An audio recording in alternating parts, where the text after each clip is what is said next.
Dann, ja, jetzt vielleicht keine Demo im klassischen Sinne mehr, sondern ein volles Spiel. Ein Spiel, das wahrscheinlich auch voll wert und voll sinnvoll ist, das komplett durchzuspielen. Behaupte ich jetzt mal. Zumindest von dem, was ich bisher gehört habe.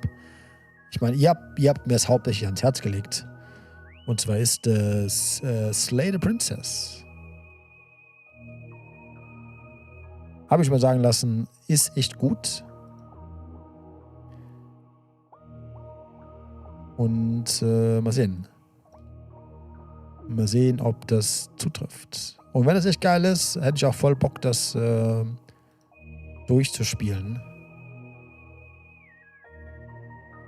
Ich glaube nicht. Ich glaube nicht, dass es so kurz ist, dass man es in einem Rutsch durchspielen kann. Aber we try. Kann so weitergehen, oder? Ein bisschen Indie-Horror. Das ist auf jeden Fall Indie-Horror, das da. Das ist nur, glaube ich, eine bisschen andere Art von Horror-Game. Mehr so existenzieller Horror. Aber ich weiß es nicht. Ich habe bisher nur Bilder und so eine grobe Zusammenfassung gelesen, was in dem Game passieren soll. Ich lasse mich überzeugen. Aber Spook-Dienstag ist auf jeden Fall strong heute.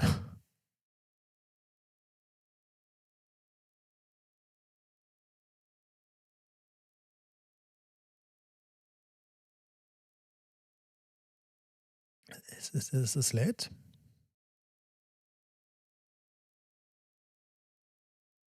Es lädt. Oh, wie krass. Ich merke gerade, dass ich im Hintergrund die ganze Zeit noch mein Video-Editing-Tool offen hatte. Und trotzdem war mein Rechner nicht am Kotzen. Ah, komm mal her. Es lädt. There we go. Content warning. This is a horror game. Das ist doch.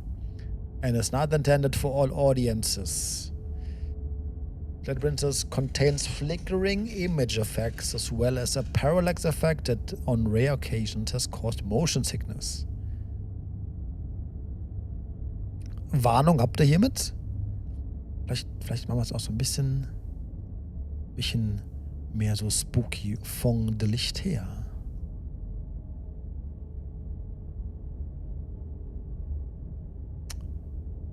Ich liebe es, wenn das passiert. Ich liebe es. Bisschen mehr spooky von der Licht her. So.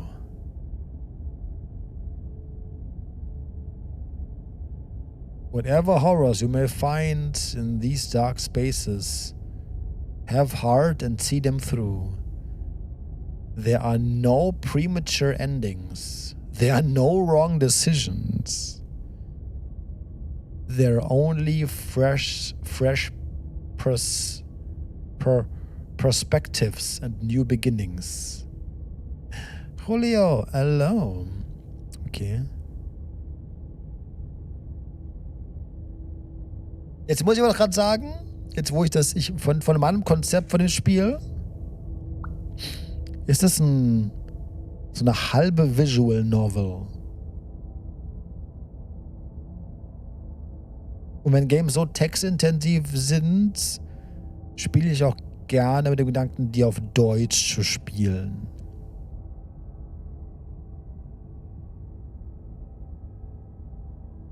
Gibt es Meinungen dazu? Falls es überhaupt eine deutsche Übersetzung hat, wovon ich jetzt mal ausgehe. Ist das? Oder sagt ihr, nee, das Englisch ist auf jeden Fall besser? Voice bleibt eher auf Englisch und ist recht gut. Dafür, deutscher Text ist super. Okay. Dann deutscher Text, englische Voice-Overs. Damit kann ich sehr gut leben. Weil ich will dann auch nicht unbedingt zu viel übersetzen müssen. Die Option kommt wahrscheinlich. Genau. Die Option kommt noch.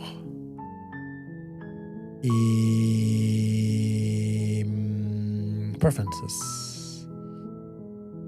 Skip Visibility. Where do we have the language? Oder muss ich mein Steam auf Deutsch stellen dafür? Möglicherweise muss ich mein Steam auf.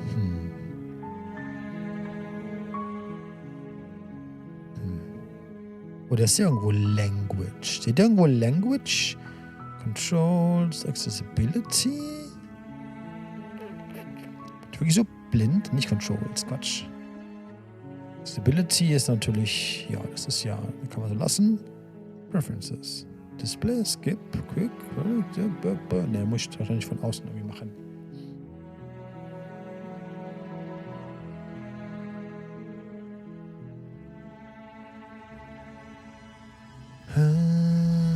Ich kann beides, also wurscht. Aber das ist doch gar keine deutsche Version, oder? Jetzt muss ich mal gerade gucken. Gibt es überhaupt auf Deutsch? Jetzt mal gerade so ganz dumm. Ich ging jetzt davon aus, dass es einigermaßen bekannt ist. Hat das vielleicht auch eine deutsche Übersetzung? Das steht mir aber auf Steam immer. Das sieht man auf Steam ja immer, welche Sprachen. Never fucking mind, es gibt kein Deutsch. Good, never mind. Das ist keine Option. Das ist gar keine Option. Dann bleibt es in Englisch. Dann hat sich das erledigt. Also dann willst du mal. Dann willst du mal, aber dann, okay, was ist auch in Ordnung. Ach, die Nero, schlaf gut. Dann versuche ich so gut wie es geht, alles immer grob zu überschlagen.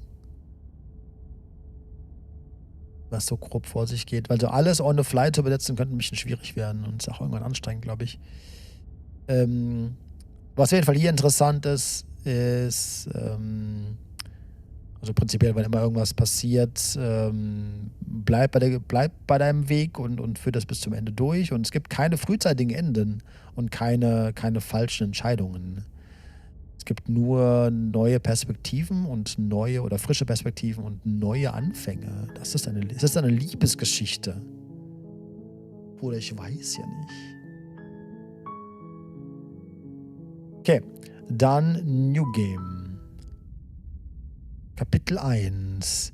Der Held und die Prinzessin. You're on a path in the woods, and at the end of that path is a cabin.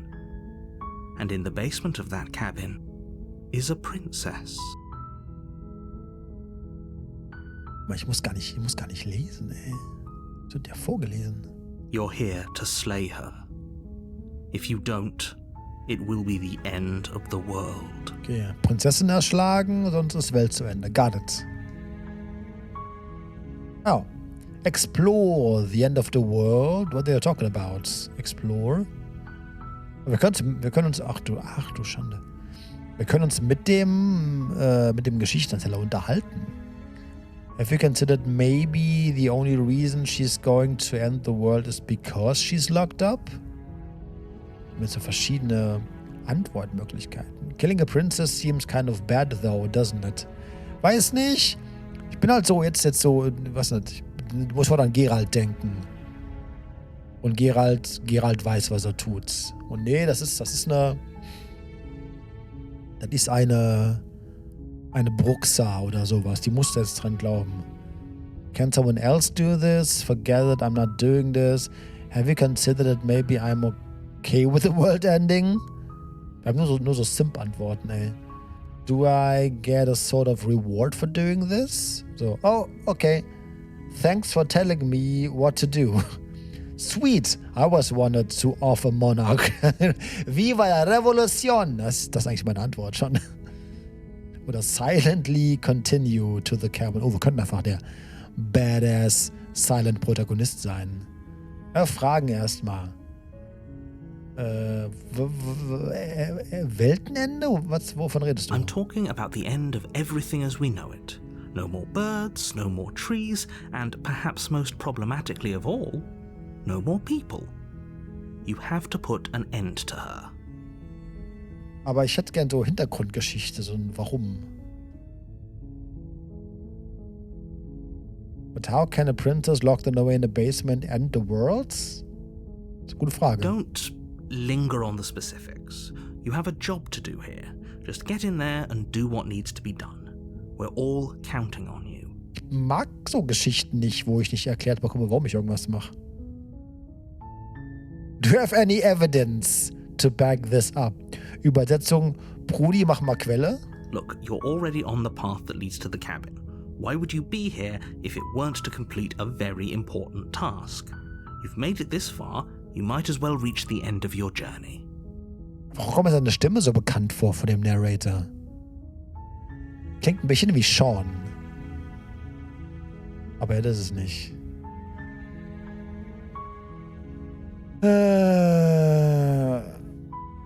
Look, I'll go to the cabin and I'll talk to her, and if she's bad and you say she is, then maybe I'll slay her. But I'm not committing to anything until I had the chance to meet her face to face.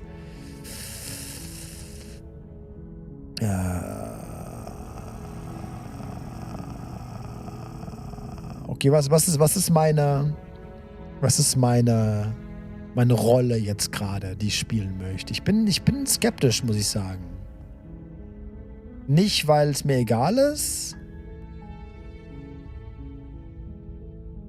Es geht ja nicht darum, dass wir eine Prinzessin killen. Es geht um Mord allgemein, bin ich so der Fan davon. Aber ich habe keine Option mehr, die irgendwie widerspiegelt. So, weiß ja nicht, Bruder. Mord do be bad sometimes, gimme.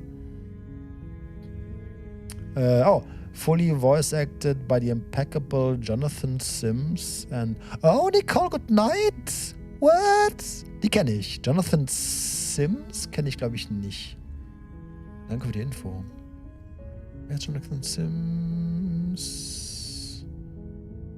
Nee, doch nicht. Nicole Goodnight. Ich liebe ihre Stimme. Das wird gut. Okay, ich habe mal hier das ist so ein Mittelweg. I guess we'll just have to see what happens. But a word of warning. If you go in prepared to hear her out, she could easily trap you in her web of lies. And the more you listen to her honeyed words, the harder it'll be to pull yourself out. Okay. Die hat also Speech Skills. Each and every one of us is doomed. So sure, go, talk to her. See how that turns out for all of us. Aber warum legst du so alle Verantwortung auf meine Schultern? So, warum ist das meine Aufgabe? Können wir ganz über unsere Rollen hier reden? The short path to the cabin. Okay. You'll find the princess within. We're not going to go through with this, right? She's a princess. We're supposed to save princesses, not slay them. Jetzt fängst du damit an. Ignore him. He doesn't know what he's talking about. Achso, das waren wir. Warte, Hero? Wait, da stand gerade der Hero. Oh, sind das alle Stimmen in unserem Kopf? Oh, das sind alle Stimmen in unserem Kopf, oder? Warum sollten wir sonst einen Erzähler haben? The interior of the cabin is almost entirely bare. The air is stale and musty, and the floor and walls are painted in a fine layer of dust. The only furniture of note is a plain wooden table. Perched on that table is a pristine blade.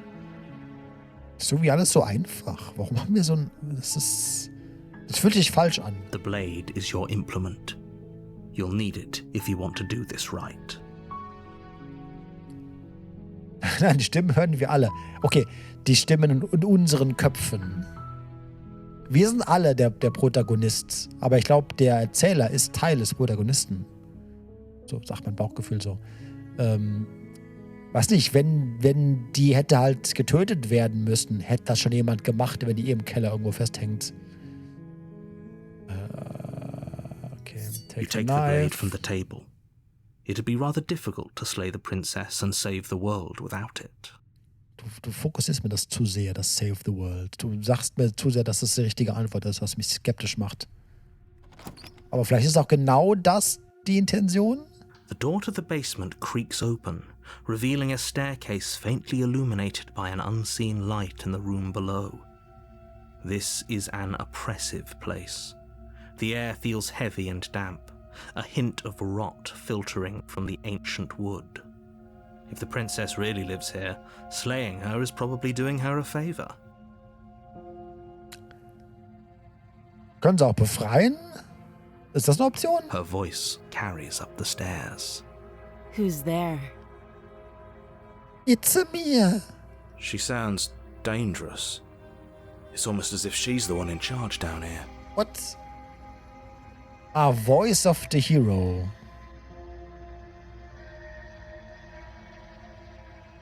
Ist das, was wir als Protagonist sagen? Don't Oder? let it fool you. It's all part of the manipulation. Oder du manipulierst mich. Ich fühle mich von ihm manipuliert, muss ich ehrlich sagen. Muss ich ganz ehrlich sagen. Hey, I'm think I'm here to kill you. Das ist halt ein saugeiles Intro, ey. Bin ich hier richtig zum Prinzessin töten? Hi. Don't be a stranger. It's been so long since I've had any visitors. Come on down. Oh, ich mag ihre Stimme. You walk down the stairs and lock eyes with the princess. There's a heavy chain around her wrist, binding her to the far wall of the basement. She's so coldly beautiful. Is she really a threat to the world? Bruder, sag ich seit Minute 1. Focus on the task at hand. Nee, Schnauze. And there you are. Are you here to kill me or something? Irgendeine Stimme sagt das ja. What? No way. Nee, ich weiß eh, was abgeht, ne? Brauchen wir nicht irgendwie nicht rumzulügen. Okay, yeah, you caught me. I'm here to slay you. I haven't decided yet. Das ist eine gute Antwort. Das ist so, weißt du? Das setzt uns in eine Position, die offen und ehrlich ist, aber auch quasi die Machtdynamik direkt nicht versucht zu verstecken. How about you drop the knife and the two of us just talk? Oder ich behalte das Messer und wir unterhalten uns. Look how reasonable she's being. We should just drop the blade and talk things out. Nee, ich würde das... Don't you dare. It's fine. We can decide what we want to do after we talk to her. Maybe she really is a monster, but killing someone in cold blood isn't very becoming of us. Tighten your grip. Nee, aber lass uns nicht los. So ganz traue ich ja auch nicht. You ignore the trembling in your hands and tighten your grip on the blade. You poor thing. Your hands are shaking. Are you scared of me? Because you should be. Oh. Oh, das ist eine Gefahr. Oh gut, dann können wir sie auch umbringen. You step forward, your grip on the blade tightening as you steel your resolve. I'm probably chained up in this basement for a reason, right? And if that knife is the only weapon you have, you'll have to get close enough to use it. Ja, wollen wir mal keine Armbrust oder sowas? So, you should just drop it. Best not to risk finding out what I can do. Okay, also sie ist eine Gefahr. Okay, gut, dann haben wir das auch geklärt. Dann ist deine sämtliche Skepsis an einer Schuld oder möglichen Gefahr ist somit aus der Welt geschafft und es ist ab jetzt fair. Jetzt habe ich auch keine Skrupel, dich zu erstechen, She's falls ich unarmed. muss. If you hesitate now, it'll be too late. End this. Ich würde noch in 3 Minuten unarmed sein. Wurfspeer. Auf so eine Balliste aufgestellt vor ihr in dem Raum. What if she isn't bluffing? What if she kills us? An der Sicherheit in ihrer Stimme liegt, gehe ich stark davon aus, dass sie durchaus in der Lage ist, uns easy zu killen.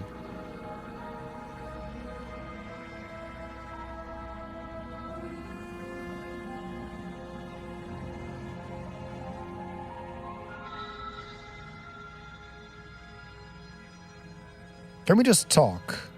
Das will ich eigentlich. Darauf will ich You're hinaus. so close. Don't give up. You've come this far. Nee, Schnauze. No, this is a good idea. Maybe we can de-escalate things. Ich meine, ich habe mich entschieden, sie zu killen. Oh, threatened, are we? You poor thing. Drop the knife, and of course we can talk. Nope, das ist keine Option. Then I'm not talking to you. Dann wirst du sterben. Then you're gonna die. Oder? Ja, wir haben wohl eine Zwickmühle erreicht. Squint at the princess while holding onto the blade. Squint? Ja, ich schätze mal so, wir möchten uns ein Bild davon machen, was eigentlich hier vor sich geht. You stare at the princess, squinting. She squints back. Das ist nicht so hilfreich, dass da The irgendwie... two of you are gonna do this forever, aren't you? Schilder mal. Squint even harder. You squint even harder. So does she. At least nobody's dying right now. You're going to have to make a choice. You can't keep squinting forever. Eventually, someone is going to have to blink. Und dann? Oh. Oh, ich bin schon in einem Engpass. Ich habe schon keine Option mehr, oder was? Ich wollte nur mit ihr reden. Ich wollte sie erst mal angaffen, gucken, was so vor sich geht und dann mit ihr reden. Das ist anscheinend keine Option. Ja, gut. Das ist jetzt ein bisschen doof. Weil eigentlich, hätte vielleicht speichern sollen. Sehe ich gerade. Das wäre eine Option gewesen. Gut, nö, dann, also wenn ich die beiden Optionen habe, was jetzt ein bisschen doof ist, aber dann, okay, ich weiß aber schon, was passiert. Also nicht, dass ich es weiß, aber ich gehe stark davon aus, dass wir versuchen, sie zu slayen, aber sie slayt uns zuerst. Oder? Oder? Doubt, unfortunately, clouds your thoughts as you attempt to run her through. Ist doch handlos. Oh, was sind wir denn für ein Ding? Ja, es bolzt ja uns in die Fresse, ey. A moment of distraction and hesitation is all she needed to sidestep your thrust and deliver a catastrophic blow to your jaw. Hat die Tante drauf? It feels like you've been hit with a sledgehammer. You can feel bone grinding on bone where your jaw has been fractured. Holy shit, that hurt! Though she's unarmed, the shock of that first strike is enough to stagger you, putting you and the princess on somewhat equal footing. Ich glaube, wir waren vor Minute 1 schon auf Equal Footing. Your blade slashes through the air again and again, and her fists connect with your body as many times or more, each impact as heavy as that first bone-crushing hit. We can still turn this around. Ich weiß nicht. Ich glaube, wir haben ja einen bösen Hieb versetzt. Aber ich weiß bis heute nicht, was wir eigentlich sind für ein Wesen. Give up, finish the job, flee and lock in the basement.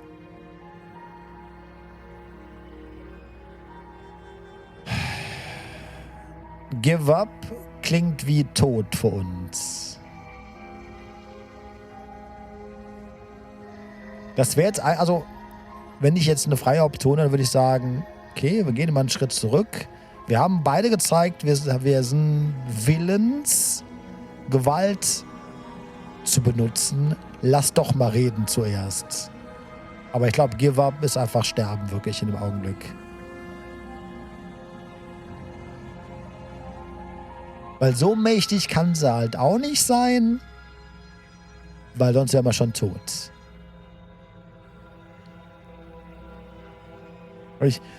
Vielleicht denke ich schon zu viel nach. Aber ich will das genau analysieren, was da vor sich geht. Wenn die Macht hätte, die Welt zu zerstören, aus eigenem Willen und nicht durch irgendwas anderes, aus eigenem Willen, dann hätte ich ihr nicht diese Wunde zufügen können. Oder sie ist so mächtig, dass selbst die Wunde ihr egal ist, eigentlich. Kann auch sein.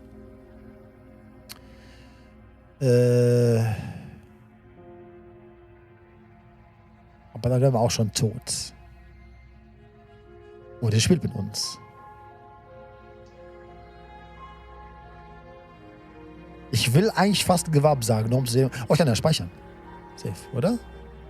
Kann er speichern? Ah, das... Save's coming, yes. Dann mach ich mal Give up. Are you serious? As internal bleeding sets in, the blade falls from your trembling hands, clattering to the ground uselessly. You lacked the will to finish the job. your bruised and broken body falling to its knees before her.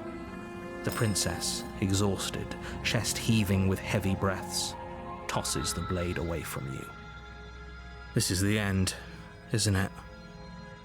Is this really the best you could do? Look at you. Completely broken. I'd be lying if I said I wasn't a little disappointed. Immer noch so eine fucking saugroße Wunde auf deiner Schulter. Aber gut. She plants her foot on your chest and pushes you onto your back, the air leaving your lungs in a heavy puff. Step on me, mommy intensifies, okay? Na gut. And then she brings her knee to your throat. Das wurde sehr schnell, sehr kinky, das da. Okay, aha. War vielleicht doch die richtige Entscheidung. She leans into it with the kind of weight you didn't think her slight frame could possibly possess, shattering your windpipe and leaving you starved for breath. Okay, cool. Und weiter? It's too bad. I was looking forward to some company. Everything goes dark, and you die. Oh. Game over, yeah? Oh. What? You're on a path in the woods, and at the end of that path is a cabin. And in the basement of that cabin is a princess. Aber I get it, Time Loop habe ich auch irgendwie erwartet, muss ich sagen. Aber warum sind wir in Chapter 2? Kann ich gerade nochmal laden?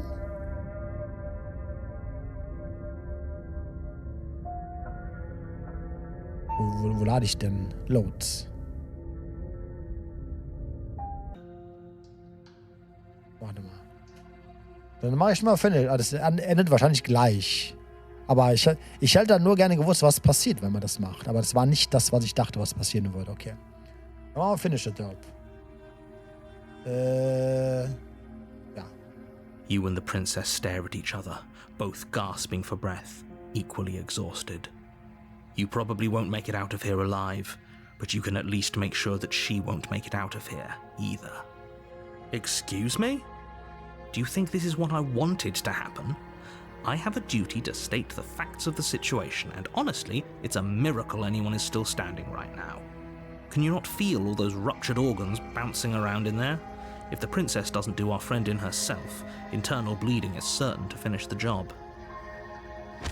The two of you clash for the final time.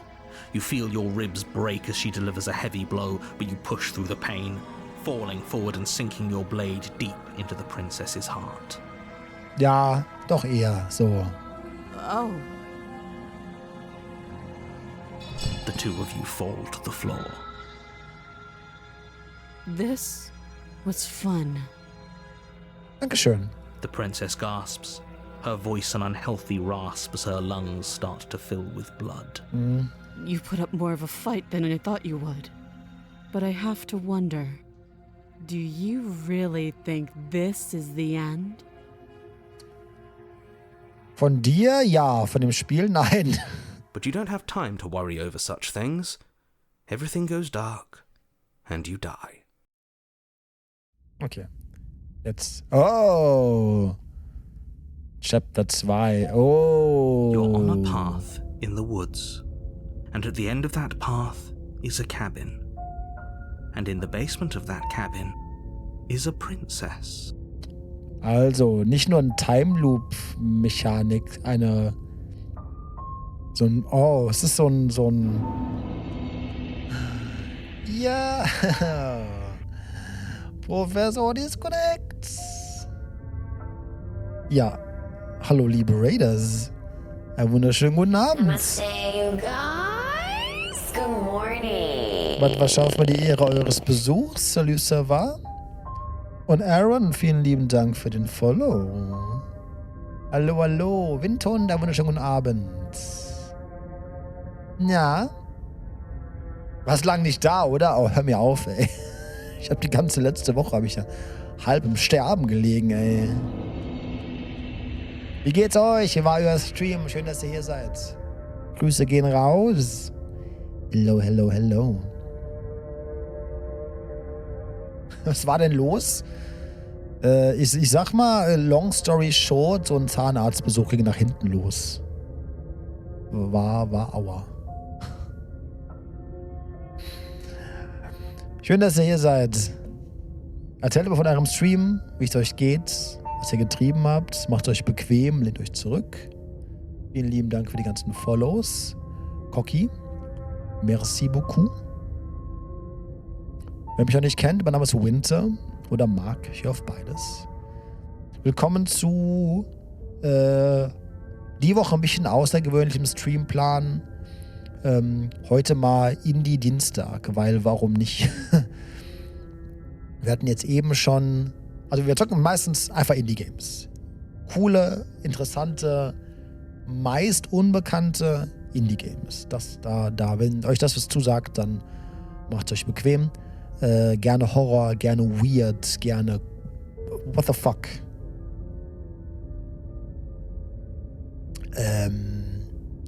Und ich erzähle gleich noch ein bisschen mehr. Wir haben uns heute in Scum versucht, aber das ist mir zu komplex. Geiles Game, aber ich brauche mehr und schneller Action, wenn du weißt, was ich meine. Ja, Scum ist das ist auch so ein Survival-Simulator, ne? So Crafting-Survival-Ding. Oder? Habe ich auch schon gesehen. Das sah echt interessant aus. Aber hätte ich jetzt auch nicht die Nerven, mich da rein zu. Also vielleicht, wenn man Bock auf so ein Game hat, denke ich schon. Aber da musst du Geduld mitbringen, glaube ich. Ist es so, jetzt im Vergleich zu, also das ist so das komplexeste Survival-Game, das mir jetzt so in den Sinn fällt, wäre halt so, ne, Zomboid. So hat schon den Komplexigkeitslevel. Das ist ein Wort, oder? Oder geht so grob in die Richtung? Ja, da vielleicht noch ganz kurz. Wir hatten eben eine Demo zu einem Spiel namens Hollow Body gespielt. Sehr, sehr, sehr, sehr geil.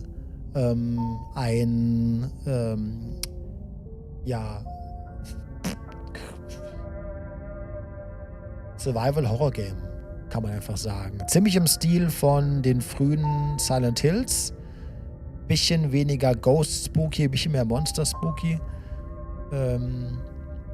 Bisschen weniger esoterisch vielleicht, wie Silent Hill. Aber echt, echt, echt gut. Demo war klasse. Hollow Body kann ich ans Herz legen. Und jetzt dachte ich mir, haben wir nämlich eine Zeit und ich greife mal so ein Game auf, was ich schon länger liegen hatte, was ich mal durchspielen wollte. Und zwar Slay the Princess. Die Community mochte das. Hat gesagt, Spiel. Und hier sind wir. Ich glaube, je mehr man da im Team ist, umso cooler ist. Und auch Multiplayer. Der sie ähnlich, aber Scum ist. Okay, alles klar. Ja, verstehe ich. Gerade im Singleplayer und ohne jemanden, der nämlich eine Erfahrung hat, ist es halt schwierig. Ich kann euch noch nicht viel zu Slay the Princess sagen. Wir spielen das auch jetzt eine halbe Stunde. Es ist halt, ja, danke Ike. Gutes Game, da im Link. Gerne mal draufklicken. Es ist quasi eine Visual Novel. Also eine bildliche Novella. Ich versuche immer, meine englischen Worte ins Deutsche zu übersetzen, weil es dann sicher verständlicher ist. Eine visuelle Novella mit wähle deine eigenen Abenteuerelementen. Also ihr habt quasi, es ist ein sehr entscheidungsbasiertes Visual Novel Ding. Und auch mit Spooky. Dating Sim? Nein. Ich meine nicht Dating Sim. Also mein Dolch datet ihr Herz vielleicht, aber ansonsten ist da relativ wenig Emotionen involviert, glaube ich. Außer vielleicht Wut und Hass. Und ja, es gibt anscheinend so eine Time-Loop-Mechanik in dem Spiel. Aber am besten lehnt ihr euch zurück und genießt einfach, weil noch habt ihr quasi nicht viel verpasst. You're here to slay her. If you don't, it will be the end of the world. I'm getting a terrible sense of déjà vu. Oh, und das ist ein Fehler in der Matrix. Okay, no. Okay, no. Das ist eine gute Antwort. Nee. Oh, don't you start grandstanding about morals. The Nicht fate of das. the world is at risk right now. Nee. The life of a mere princess shouldn't stop you from saving us all. Das meine ich nicht. If he doesn't remember what happened, then maybe it's best to keep it that way. Nee. You know I can hear you, right? It's going to be a lot harder than you think to keep secrets from me. That's fine. It doesn't matter if he can hear us. The only thing that matters is marching up to that cabin and winning. Voice of the Stubborn. Wie viele Stimmen haben wir in meinem Kopf? That's the spirit. There's no point in squabbling when the real threat is just up that hill. Let's assume I'm telling the truth and all of this really did already happen. Why should we listen to you? Why should I bother? Gute Frage. Those are two very different questions, but fine, I'll indulge you if that's what it takes to get you moving. Let's say for a moment that this really is the second time you've met me, or at least a version of me. If you're back here, I'm assuming you died, which probably only happened because you didn't listen to me. We did our best with the information we were given, and we did kill her. And yet you still died, didn't you? So congratulations, you've been given another chance to actually do this right. And I believe your other question was something along the lines of, oh, what's the point of doing anything? If you're asking that, it sounds to me like you're making the rather dangerous assumption that your actions last time around didn't have any consequences. Oh, er erklärt sogar, dass was wir schon gemacht haben, den darauffolgenden Loop beeinflusst. Interessant. Wo die Frage aufkommt, es gibt noch keine Lokalisation zurzeit. Ja, gibt es Game nur auf Englisch. Wir spielen meistens alles auf Englisch. Es sei denn, Spiele sind halt sehr textlastig. Aber hier hatten wir jetzt gar keine Option. What do you mean? Of course there weren't any consequences. We killed the princess killed us, and now everyone's right back where they started. That sounds pretty consequence-free to me. Also nach reiner Videospiellogik kann das ja auch jetzt nicht ablaufen, ne? Vielleicht ist es so Dark Souls-Logik. Yes, but in this purely hypothetical scenario, that begs the question of how you got back here. Did time simply rewind itself, or were you instead transported to a different world entirely? Okay, du schmeißt direkt sehr wilde Konzepte in den Raum Had hier you rein. failed to slay the princess, what would have happened to everyone in the place you left? Ugh, enough with the talking. We've got a fight to win. Nothing else matters. Nothing I couldn't else agree more. The cabin and your destined confrontation with the princess awaits. Okay, ich habe jetzt noch auf deinem Gelabere. Wir gehen da jetzt hin. Ich will jetzt zumindest wissen, was die Regeln. Before you go any further. Okay. She will lie, she will cheat, and she will do everything in her power to stop you from slaying her. Don't believe a word she says. Hat letztes Mal nicht so gut funktioniert irgendwie. Lying and cheating doesn't sound like her at all. Not that it matters. It's not like she can lie or cheat in the middle of a fight. Are you sure about that? Lie kann sie beides machen. The point Absolut. of my warning wasn't to start an argument over what circumstances the princess is capable of lying in. It was to give you some broadly applicable advice. The princess will do and say whatever she thinks it will take to get her out of there. So don't trust her. Ever. Are we clear? Crystal. Let's just get on with it already. Aber wir haben... Ist jetzt die Stimme von dem Hero komplett durch die Stimme von dem Stubborn ersetzt worden?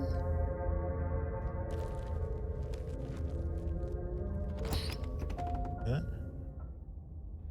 Muss ich aber auch sagen, The in cabin meinem... is tighter than its exterior would suggest. Oh. Its cold stone walls press in on you, as if trying to forcefully direct you towards your destination. The only furniture of note is a black iron altar with a pristine blade perched on its edge. Nee, sonst nichts in dem Raum? Sonst gar nichts von Interesse hier in dem Raum? Okay, na gut. Ah, der Hero war auch da. Okay, gut. Ich war mir nicht sicher, ob ich ihn eben einmal gelesen hatte oder nicht. See? Even the cabin has the right idea. Let's get moving. The blade is your implement. You'll need it if you want to do this right. Oh, you didn't say anything about the mirror on the wall. Mirror, mirror on the wall. That's because there isn't a mirror. There's the altar, the blade sitting on the altar, and the door to the basement. There's nothing else in here.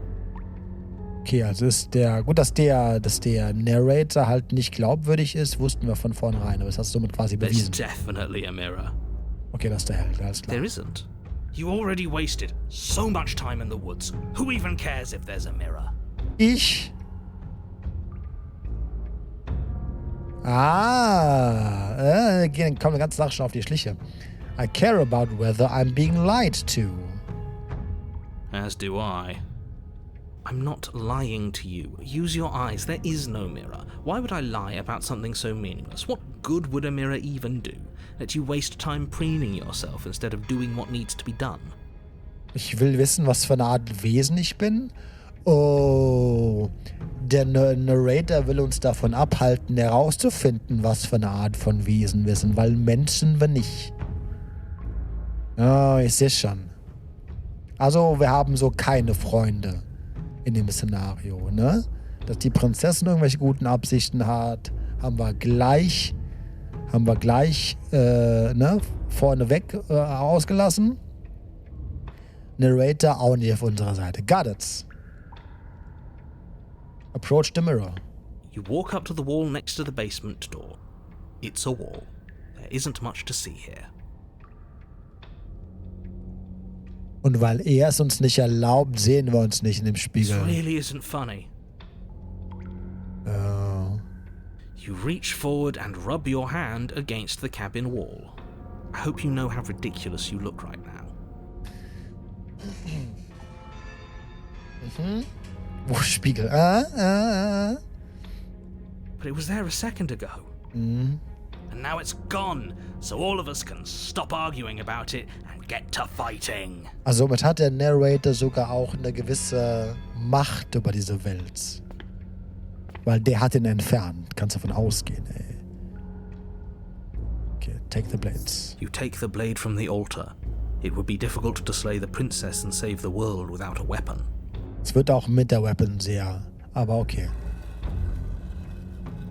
Also, und heute, liebe Kinder, lernen wir, wie wir die Thronfolge The door to the abändern. basement creaks open, revealing a rough stone staircase, its walls pressing at your sides and tightening as you descend. The air seeping from below is heavy and oppressive, with an almost sulfuric odor to it. If the princess lives here, slaying her would probably be doing her a favor. Das hatten wir eben auch schon. Wie wir die Thronfolge abändern durch eine Reihe unglücklicher Zufälle und Unfälle mit scharfen Gegenständen. Und so einen halben Teckenfight zwischen uns und der Princess. Her fierce voice carries up the stairs. Is that another challenger? Finally. It's been ages since I've had a good fight. Okay, sie hat also gar keinen Chill. This isn't what she sounded like last time. Her voice is a little deeper, almost threatening. Good. Sounds like my kind of princess. As much as I appreciate the enthusiasm, just make sure you don't let your bloodlust get to your head. You need to stay focused and keep your wits about you.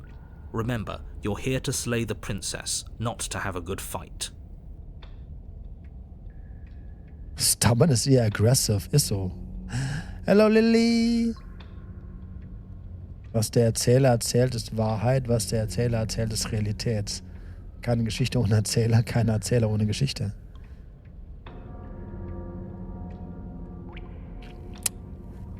Mhm. Du bist also auf seiner Seite. Ich sehe schon, Karas. Ich sehe schon. As you descend the final step, the form of the princess comes into view. A large shackle leading from her wrist to the basement wall.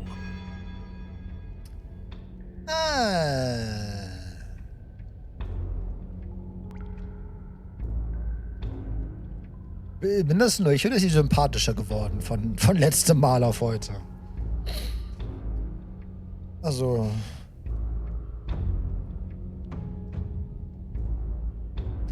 Hörner und so. Er hat so ein bisschen was von meinem Baldur's Gate 3 Charakter. Looks like she could rip those chains out of the wall without a second thought. Wir müssen jetzt die vielleicht nicht unbedingt so anpissen, oder? Oh, it's you again. I'd been hoping you'd find your way back here. Good to see that death doesn't stick for either of us. Mhm. And you brought your little knife, too. Yes. Du hast I'm going to Bock. have fun breaking you into little pieces. Okay. Wir sind eindeutig beide in der Situation gefangen. Können wir einfach mal reden? I hope you heard all that, Mr. Narrator. This is a lot different than last time, but it definitely happens. Wäre cool, wenn sie das auch hören würde. You look different. So you do remember me. I'm actually here to free you? I'm not saying I'm not here to fight you, but I think the two of us have a few things to unpack first. Like how we both still alive. Das macht fucking Sinn. Dankeschön.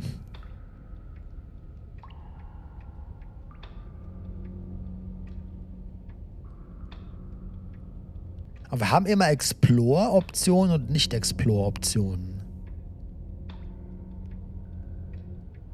Also das sind erstmal, genau, Explore ist einfach nur Reden quasi und das da sind immer Aktionen. I don't know what happened since the last time we met, but I'm not fighting a giant demon lady. Bye! Und einfach gehen. So. Ist auf der Ferse rumgedreht und gone.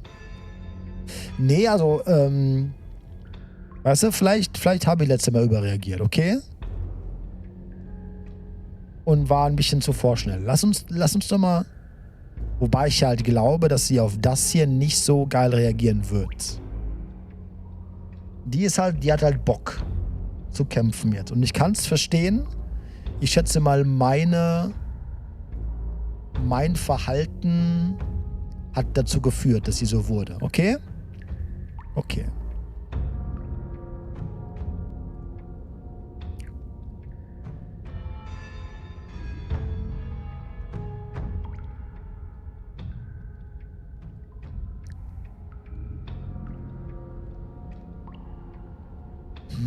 Es ist entweder you look different, um so ein bisschen die Energie aus dem Raum herauszunehmen, oder wir sind sofort ehrlich. Aber das, ich weiß nicht. Nee. You look exactly the same. Okay. All right, fine. I believe you. What? What you said earlier in the woods, I believe you.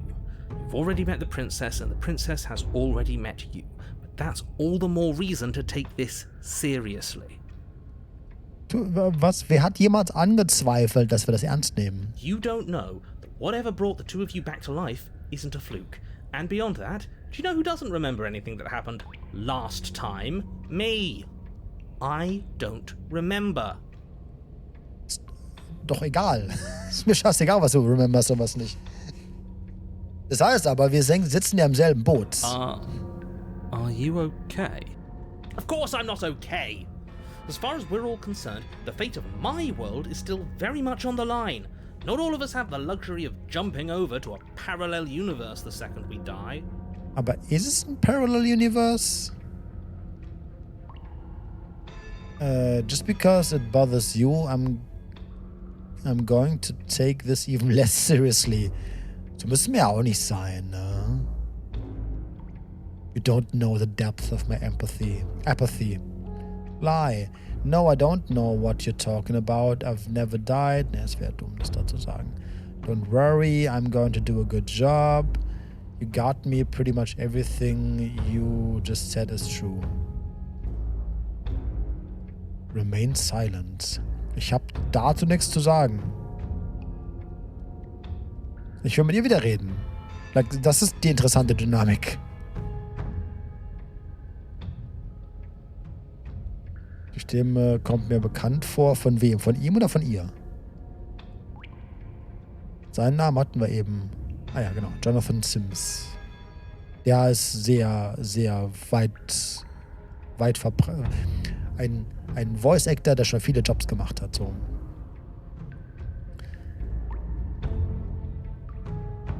Okay, there's concern, the fate of my world still much on the line. Okay. You got me, pretty much everything you just said is true. Was soll es überhaupt heißen im Kontext? Muss ja mit keinem irgendwie großartig verkacken, oder?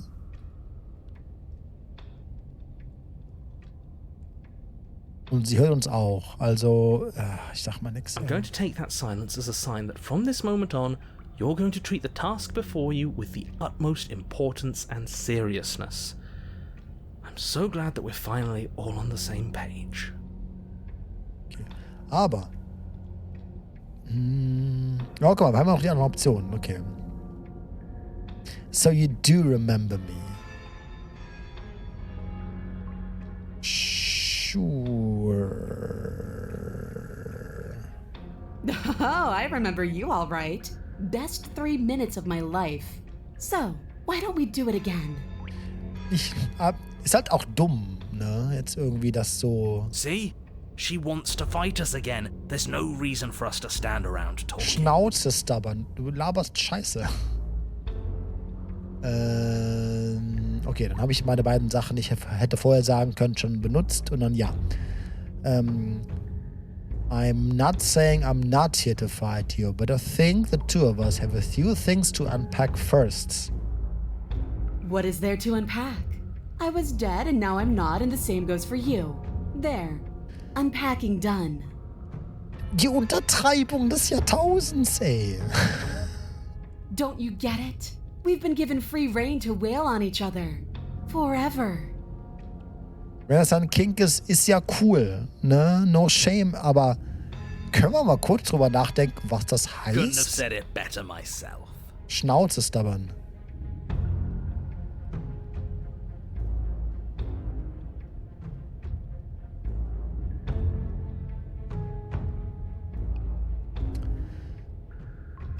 Wir haben so ein bisschen eingeschränkte Möglichkeiten in dem Ganzen.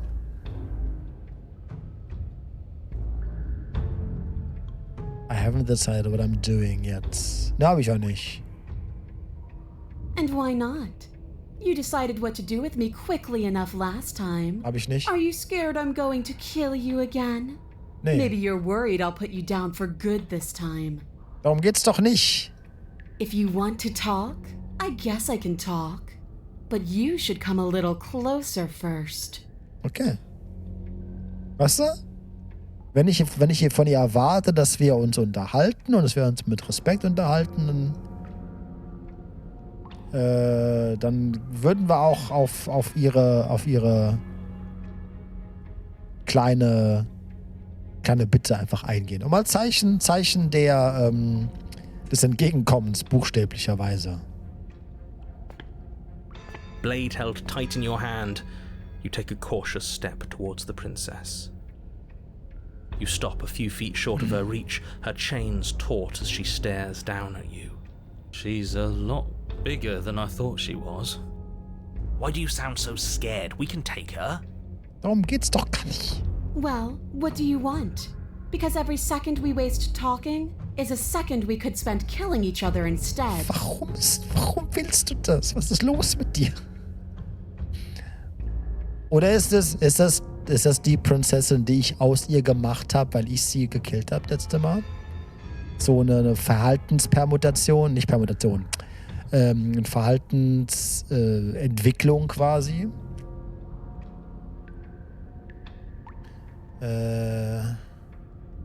Why do you want us to kill each other? If all you want to do is fight me, does that mean you won't end the world? Oh, wir können direkt drauf ansprechen. Aber wir haben ja mehrere Optionen meistens. Why do you want us to kill each other?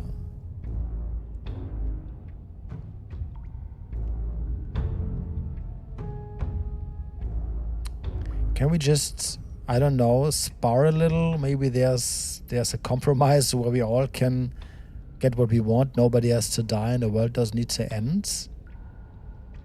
Do you want to be free? What happened? Like, hier sind so gute Fragen drin. Ich habe ein bisschen Angst, dass eine der Fragen diesen Dialog beendet. Aber ich fange mal mit dem Offensichtlichsten an. Why wouldn't I want that? Why don't you want that? It felt good last time. It felt right. Okay, viele Dinge fühlen sich vielleicht richtig an, machen aber so moralisch halt keinen Sinn. And it makes sense. Tut's das? Nee. Was ist mit dir? Aber ich habe sie vielleicht wirklich dadurch verändert.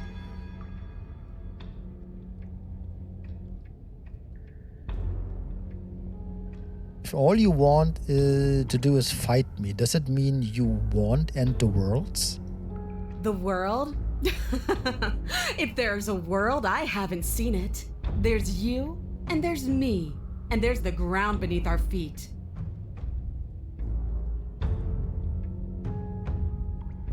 Ich weiß nicht, ob sie mich hasst oder einfach auf mich steht. Why would I care about ending something I've never seen? Du warst nie außerhalb von deiner Weißt du? Ich mag die Dämonen-Variante von ihr sehr mehr. Ist sie into existence narrated worden? Kann deswegen nichts anderes. Möglich. Es ist immer noch eine Möglichkeit, dass das auch alles nur Metaphern sind für ganz andere komplexe Geschichten, die eigentlich gerade passieren.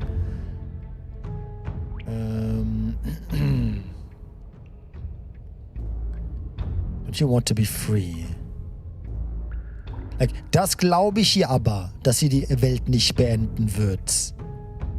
Also lügt uns der Narrator an. Oder sie weiß es, vielleicht hat sie auch irgendeine Macht, über die sie keine Kontrolle hat, die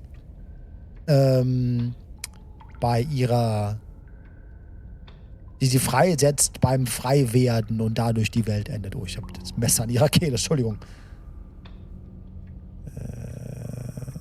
We have to figure out why we are here. What happened after you died? I woke up, didn't you?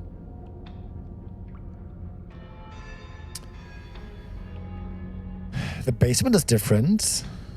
You don't have any wounds. You're different. The basement is different. Oh, doesn't any of this bother you? Don't you care about what you are? Sie wird Nein sagen, aber kann diesen Gedanken zum Beispiel in den Kopf setzen. I care, okay? I guess I just care differently than you. When I saw you come back down here, I thought you would understand. I thought that we would want the same thing. Aktuell will ich nur reden mit dir. But all you've done is ask me annoying little questions. It's like you don't even want to enjoy being alive. Ich enjoy gerade being alive, danke. I wish you could hear me right now. I want to enjoy being alive. Schnauze stubborn. Fight. Schnauze stubborn. The basement is different. I like it. It's so cramped. Like the only way out of here is through each other. Könnten auch zusammen nach oben gehen. Nochmal, ich traue der Dämonen-Variante von ihr, traue ich mehr als der von dran, ey. You're different. Das könnte irgendwas in ihr triggern, aber ich sag's mal. I know. You already told me. Oh. Don't have any wounds. Or we could just walk single file out of here. Single file? That's right. Not everything has to be so violent. Danke, Hero. That's pathetic. I would never do that, and I hate that you even suggested it. Warum?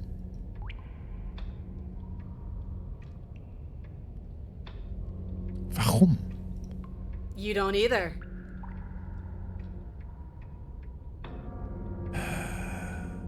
Das war hinter dem Don't You Want to Be Free, oder? Oder?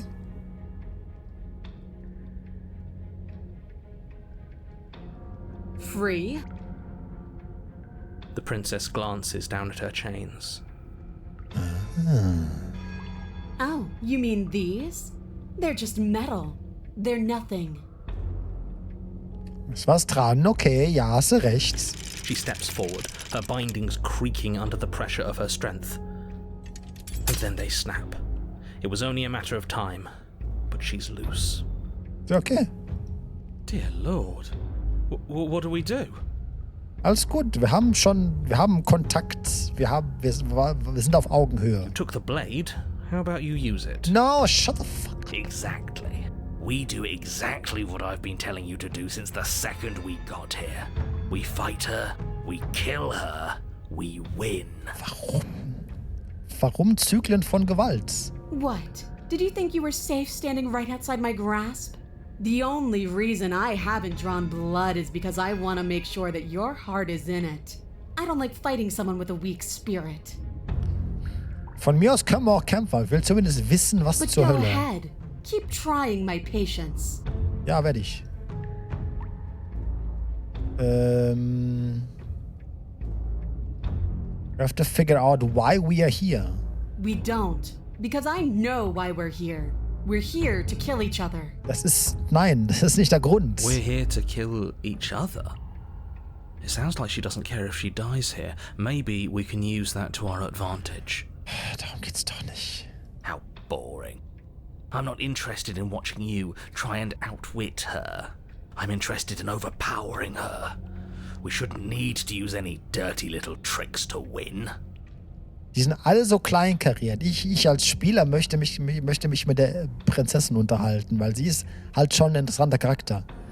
Aber alle meine Charaktersplitter, die ich habe, sind einfach komplette Vollidioten.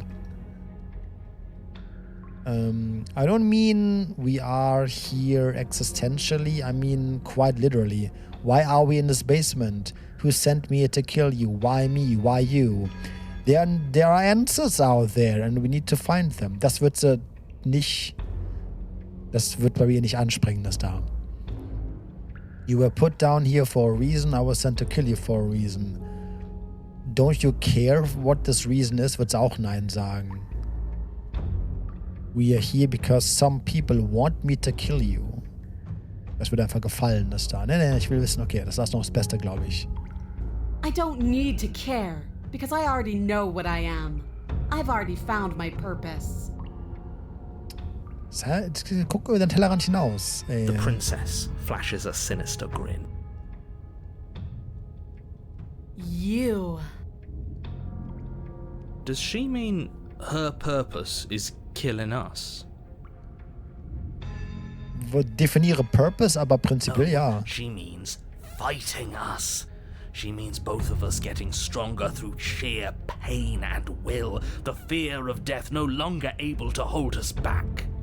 Just start stabbing her already. I'm sick of all this anticipation.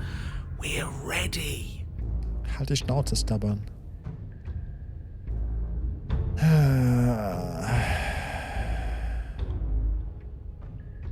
I'm not going to fight you. Wenn wir den Kampf verweigern.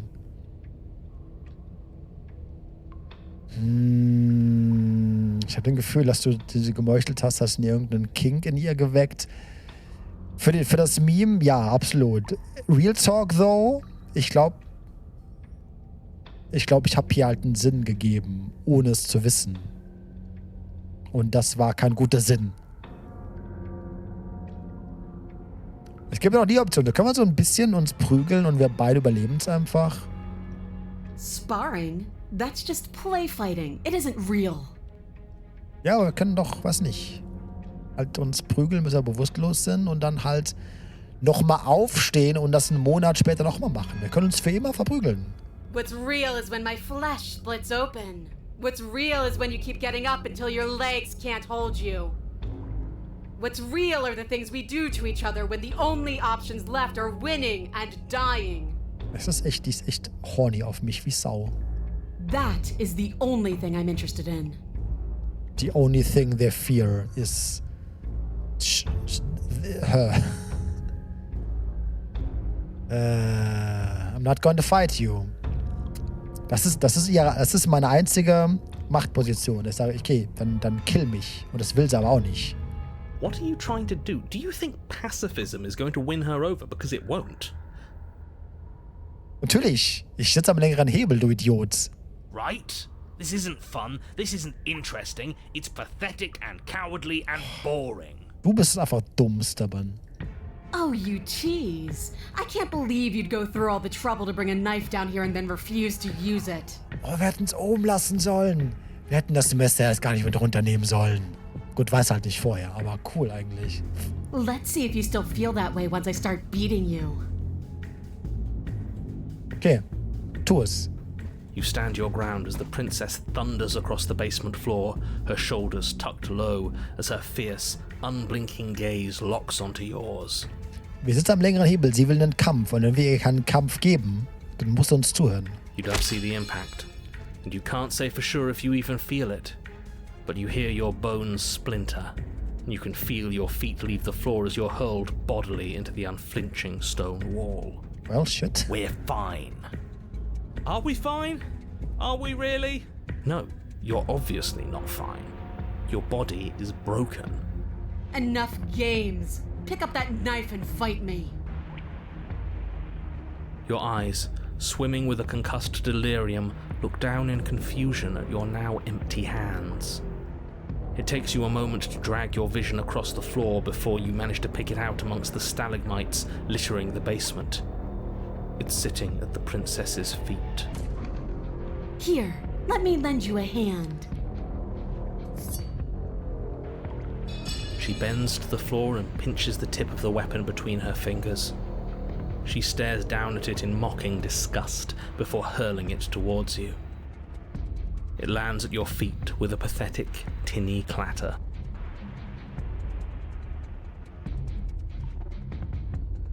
Remain silent. Why aren't you saying anything? Is this some sort of trick? Are you tricking me? Or are you really that fragile? Because why would you? Why wouldn't you? Siehst du, wir haben sie am... The princess's shoulders tense with fury as she storms towards you. You can see her face flush, her knuckles going white as she clenches her fists, her entire body trembling with a burning rage. Can't believe you're making me watch this. Fine. If you want to die like a pathetic little worm, you can die like a pathetic little worm. Das willst du aber nicht. I guess I'll see you all next time.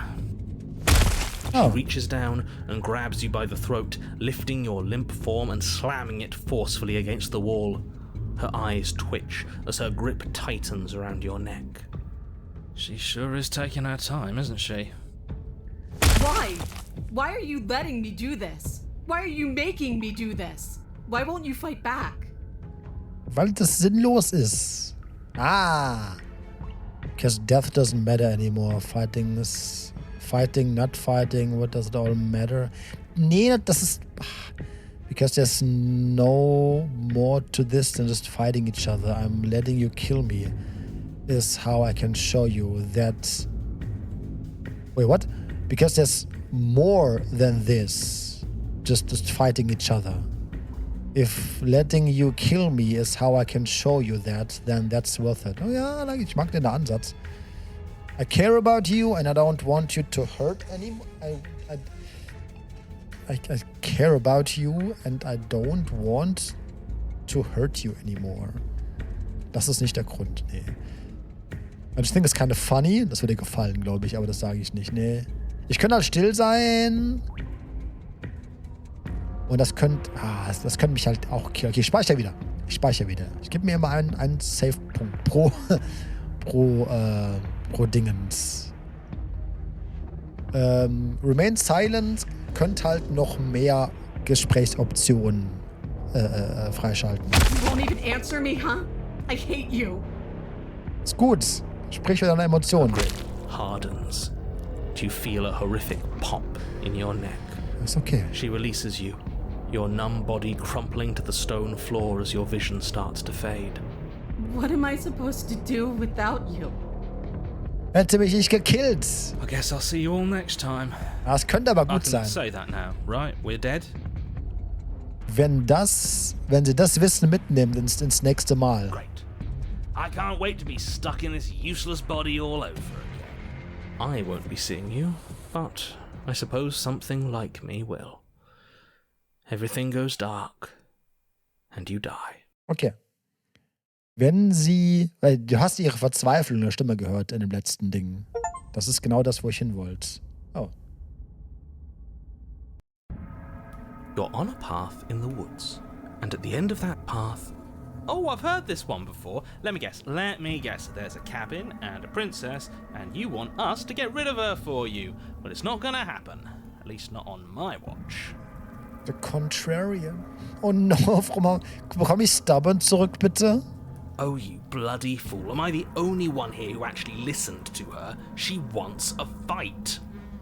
Ja, und warum sollten wir den ihr geben? Stubborn ist wirklich einfach ranzdumm. And we're not gonna give it to her. It's funnier if we don't. Das ist auch nicht der... Ich bin von Idioten I think what happened umgeben. last time was funny. I thought we were breaking a cycle of violence. I thought we were practicing pacifism in the face of mortal peril. I thought we were being brave. Heroic, even. Ja, und wir hören jetzt nicht damit auf. We're a deep and multifaceted being. Who's to really say that your thing and my thing can't peacefully coexist? I'm just saying, doing it for a laugh takes away from the moment. It was a good moment. Ja, Hero hat schon Will recht. both of you just shut up? Make me rage, boy. Well, this is just great. Let me cut to the chase. Clearly, you've already been here. Yeah, you think? What does here even mean, though? You've told us about the path of the princess and all of that already, but this is a very different path than the last one. Ich weiß nicht mal, was ich hier sehe. That's a good point. Everything here is a little off. Yes, precisely. And if you'd given me 2 seconds to finish my thought, I would have said that. Oh, you're actually letting me talk now. Great. If you've already been here, it means you've seen things you aren't supposed to have seen, and you know things that you aren't supposed to know. This doesn't look like a path in the woods if reality seems distorted. It's because reality is distorted. Okay. Wir haben in ihr irgendwas geweckt. Oh. Okay, ich habe jetzt zwei Errungenschaften quasi gerade. Wir haben in ihr irgendwas geweckt und das im nächsten Gang aber wieder nicht befriedigt. Und das hat irgendwas abgefuckt, wenn sie wirklich unterbewusst die Macht hat, die Welt zu verändern. Aber, okay, gehen wir davon aus, wir springen jedes Mal in eine andere Dimension. Dann könnte die Dimension einfach immer so aussehen. Glaube ich nicht. Ich glaube, es ist die eine Dimension, die durch unsere Entscheidungen verändert wird. Ich bin noch so bei Dark Souls Logik. Das ist jetzt 2000 Jahre später zum Beispiel. Und was da immer wir entschieden haben in diesem Moment, hat die Welt verändert. Und das ist die Art und Weise, wie sie die Welt zerstören wird. Nicht durch das, was sie aktiv tut, sondern dadurch, was sie passiv tun wird. You know? So you knew this could happen. You knew we'd be able to restart like this. I know all sorts of things, which is why you should listen to me. That's not really an answer. Look, if the world around you is changing, especially all the way out here, then that means you're nearing the point of no return. Whatever happens next, that's it. There won't be any more do-overs. So you'd better take things seriously. Also haben wir wir haben wahrscheinlich immer drei Loops. Okay, warte mal. Muss mal gerade die Musik so ein bisschen leiser drehen. Seine Stimme geht ein bisschen unter. Ups. Okay. You said yourself that you know more than you're letting on. If you want me to go to the cabin, you'd better tell us everything. Das würde er eh nicht tun. It feels like I'm being pulled in 100 different directions. You'd better all listen to me when the time comes to make a choice. Ist doch egal, ich mache die Entscheidung im Endeffekt. If I don't slay her, if I just stay here and or do anything else, and we hit this point of no return, then what happens? Gute Frage. Then what happens? Have you even been listening? It's the end is what happens. The end of what? Yeah, but is there something after the end? How am I supposed to know? The end means finality. It's not like I can just peek on over to the other side and tell you what it's like there, if there even is a there. Es ist dein Ende. Da du ein Teil von... Bist du ein Teil von uns? Teil von uns bist, hast du Angst vor deinem Ende, aber nicht vor dem Ende der Welt. Isn't it your job to know things? Maybe we need a better narrator who can actually answer our questions. It's my job to guide you through your task and to state the facts of what's happening. That hardly requires omniscience. And besides, I'm the best you're going to get, because I'm the only one here who can do my job. Und weißt du, was du bist? Du bist die Auferlegung eines Schicksals. Das bist du und nichts anderes. Und das Schicksal kennt nur seinen eigenen Verlauf, oder diese Auferlegung des Schicksals kennt nur seinen eigenen Lauf und ist nicht willens, über einen Tellerrand hinaus zu gucken, weil das quasi grundlegend mit der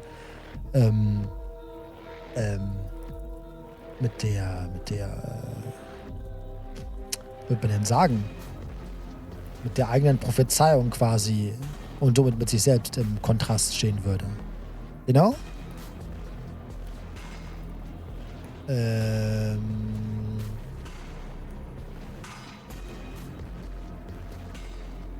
Das ist ja wahrscheinlich auch die neue Stimme des Contrarian, weil du Entscheidungen getroffen hast, die den ersten Durchgang widersprochen haben. Oh, ja. Ich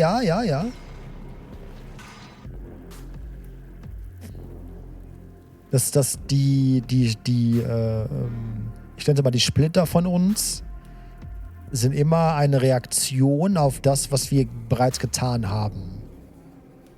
So beim ersten Mal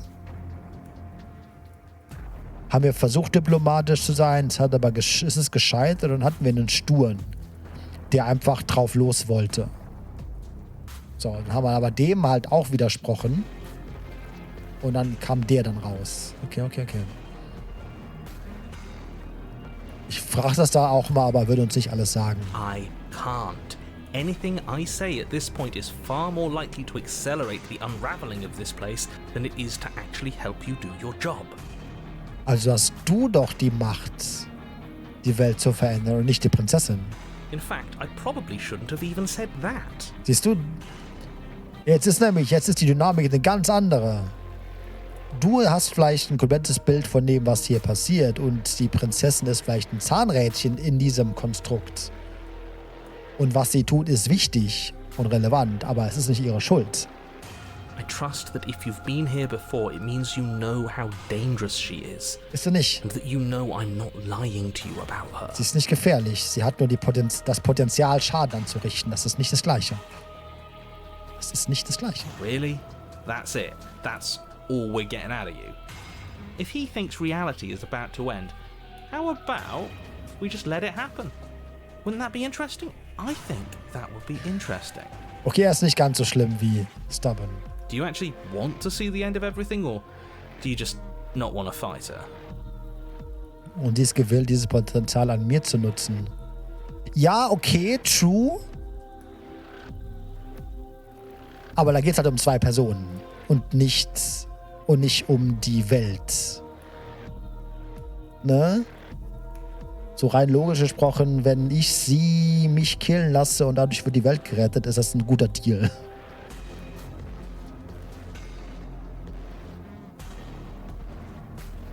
Ne? The need of the many outweigh the need of the few. So.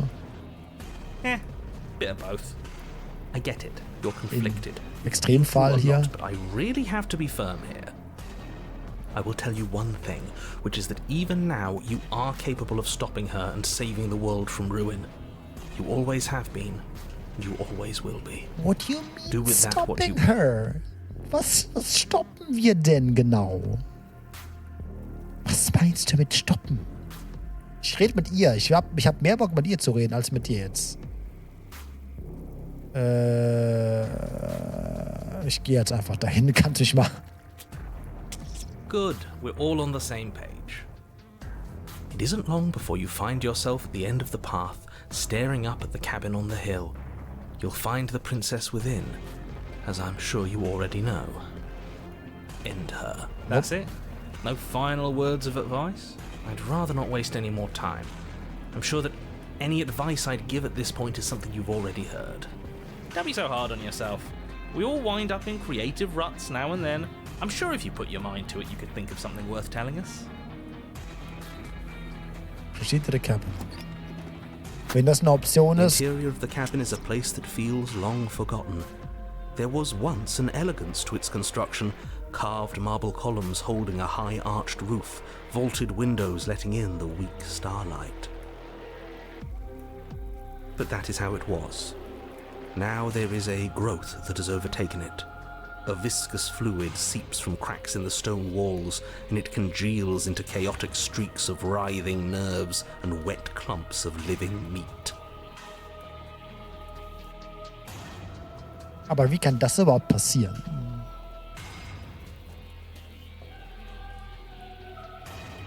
Wenn was in Dreiteufels Namen ist passiert, damit, ne? Nochmal, wenn die Prinzessin die Möglichkeit hätte, die Welt aus eigenen Willen zu beenden, dann wäre das eine ganz andere Geschichte, aber wir sprechen ja nicht davon. Dass da ist irgendwas, was selbst über der Macht der Prinzessin liegt, ganz offensichtlich. Nett, schön da. Would recommend. 5 out of 5 stars.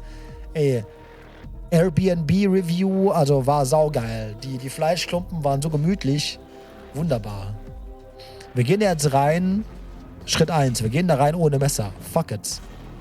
Augenhöhe, Unterhaltung. Kein Mord.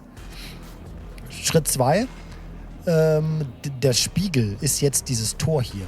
That's horrible. I think it's kind of nice. Makes the room feel alive, doesn't it? The only furniture of note is a pulsating pedestal, a pristine blade perched on its edge. The blade is your implement. You'll need it if you want to do this right. We'll need it if we want to do things right. I say we leave it to rust. Ja. Take it. We're going into this prepared. It's a mirror again, and this time it's blocking the door. A mirror? There is no mirror. There's the bed. I don't know what to tell you. There isn't a mirror because I would know if there was a mirror. You're either seeing things or you're confused on the definitions of door and mirror. Or you're seeing things. That seems far more likely. Ich habe eins geskippt aus Versehen.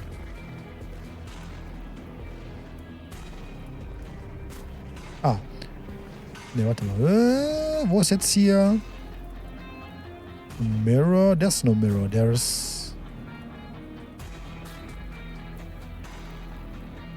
The pedestal, the blade, the door, the basement. Ah ja, ich glaube, das habe ich eben übersprungen. The pedestal, the blade sitting on the pedestal and the door to the basement. Yeah, we've done this already. Door to the... Nee, aber... Nee, nichts davon. What are you trying to say, exactly? It means you're hallucinating.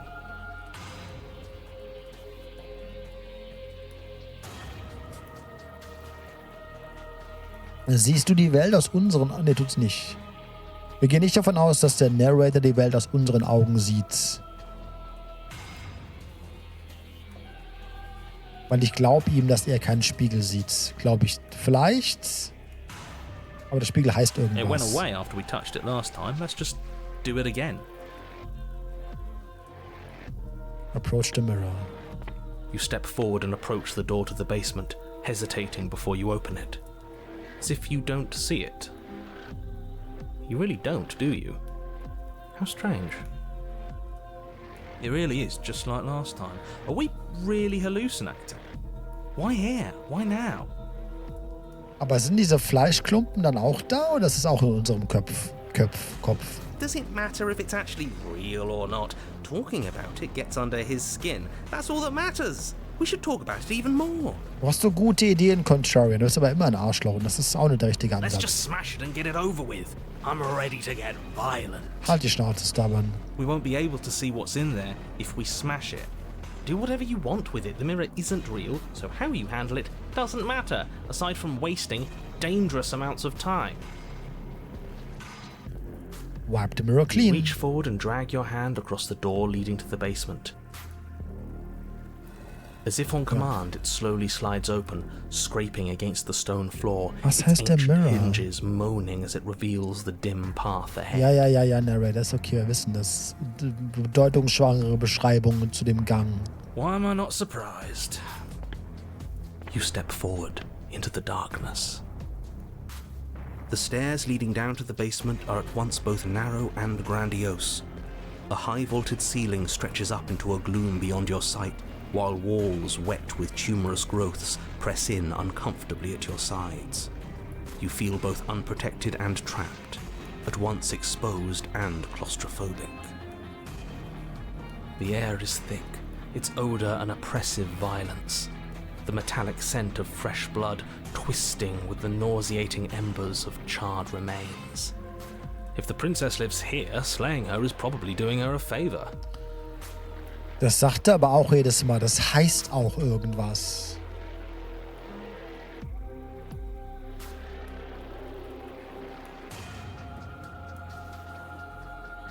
Dass der Narrator auf irgendeine Art und Weise, oder um genau zu sein, auf eine nicht gerade sehr subtile Art und Weise halt sehr manipulativ ist, muss ich glaube ich gar nicht erwähnen. Er trägt die Informationen immer gerade so, dass sie am glaubwürdigsten scheinen, aber für seine Zwecke am günstigsten sind. Her voice, a bellowing rage, roars. So you've returned after denying me the salvation of combat?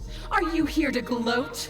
Are you here to mock what I've become? Nein. Do you think that if you let me kill you enough times, I'll suddenly soften and repent for sins that live solely in your head? Darum geht's doch gar Well, we've nicht. tried that, haven't we? Now come down and see what your refusal has done to me.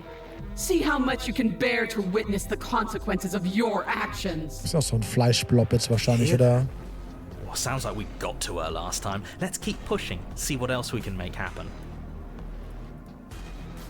You make your way to the bottom of the stairs. The chamber's walls are painted in blood, a deep, sickening red that drips down in clotted streams onto the charred corpses that make up its floor. This place reeks of torment, of ripped skin and burning bone. Oh, sie hat jede Menge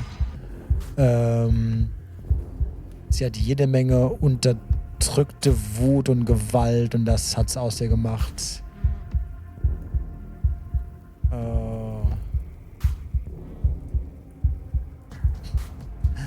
Also Navis. The princess stands in its center, muscles flayed and bare and weeping, draped in a tattered dress of her own skin. Her heart beats from its place in her open chest. Das ist so die Form, die muss nur umarmt werden, dann wird alles gut. Do you know what I'm going to do to you? Das spielt keine Rolle. There's not so much a moment of hesitation before she steps forward. Her chains pull taut, holding fast as she strains against them. The cuff around her wrist digs deeper into her skin. Blood drips from the place where metal meets flesh. Oh no. Diesmal reißt sie ihren eigenen Arm ab. And then, with a nauseating sound, the skin tears. It plops to the ground, and she pulls her red, glistening arm free from her bindings. She is loose, and she is coming for you. Haben wir eine Option, sie zu umarmen? Ist das eine Option? She wants us to be afraid because she wants us to think she can make us suffer. Don't give her the satisfaction. That's right, no fear. She's bigger than the last time, but she's pulling herself apart. She's practically done most of the work for us. We don't even have a weapon. It doesn't matter. I refuse to go out any way that isn't kicking and screaming. Mommy? What happened to you?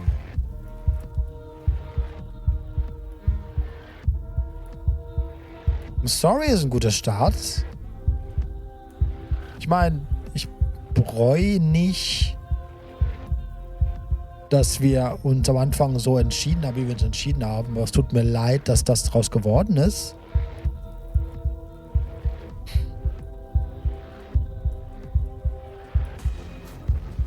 If you're sorry, then you'll stand and fight.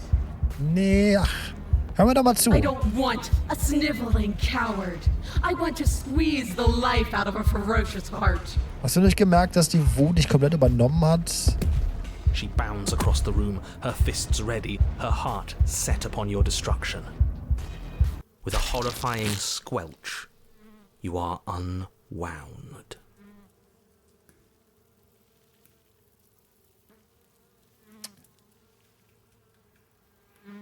Warum sind da Federn? Können wir ganz kurz drüber reden, warum da Federn sind? Was bin ich denn? I hope you weren't planning on dying. We're going to make this last forever. Huh. I feel cold. I've never felt cold before.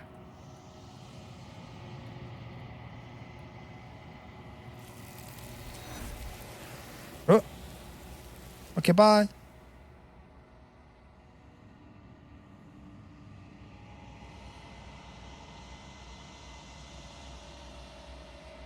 True to her words, you do not die by her hand. Something has taken her away, and it's left something else in her place. She's gone. Where did she go? Should we try and find her? And there's that mirror again. Why is it here? Why now?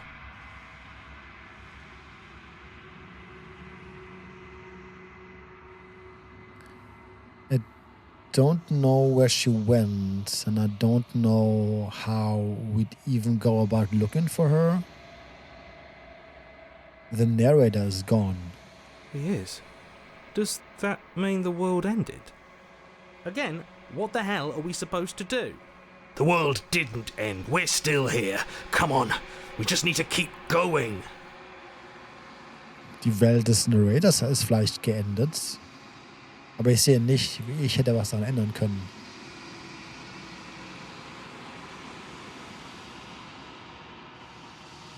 I think I'm supposed to look in the mirror. There's something dreadful about it. Oh, I don't think you should. doch. No. Don't do that. Screw the mirror. We just need to find the princess. Alle meine Splitter von mir, alle meine... Oh, warte. Sind meine Splitter, wie ich sie genannt habe, Aspekte meines Egos?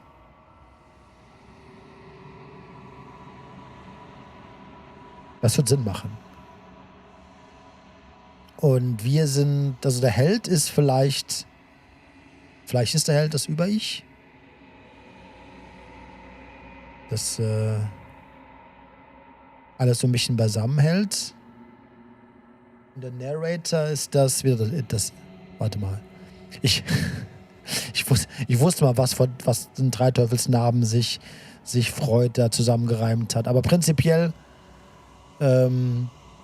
ist. Ich weiß es nicht. Ich weiß noch nicht, ob der Narrator wirklich ein Teil von uns ist oder ob das der Hero und diese anderen. Keine Ahnung. Aber auf jeden Fall wollen die alle nicht, dass wir einen Moment der Selbstreflexion haben. Aber natürlich ist die Selbstreflexion wichtig. Don't do this. Natürlich machen wir das.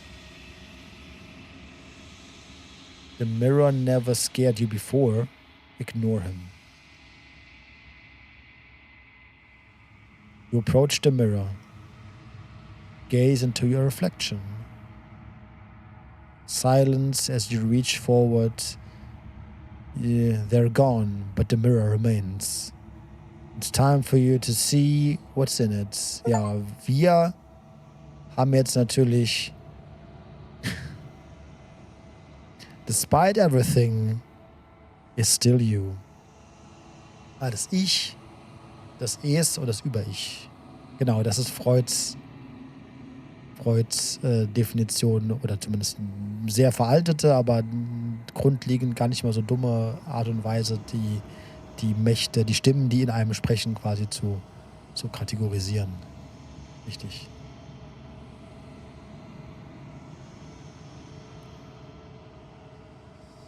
It's you. You are alone in a place that is empty and it's quiet here. Proceed to the cabin. Oh. Mit ihren Augen los. You are at the cabin. Ist das so? Approach her. Something finds me in the long quiet and brings me the gift of a fragile vessel.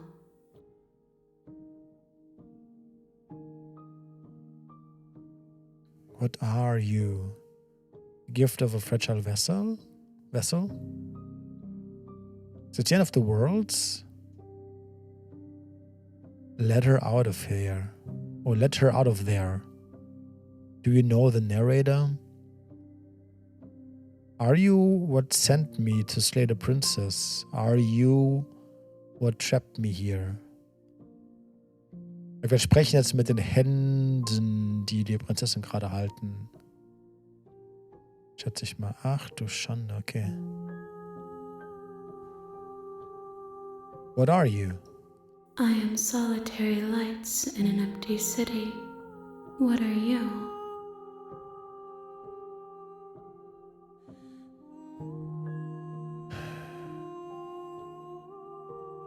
What do you mean?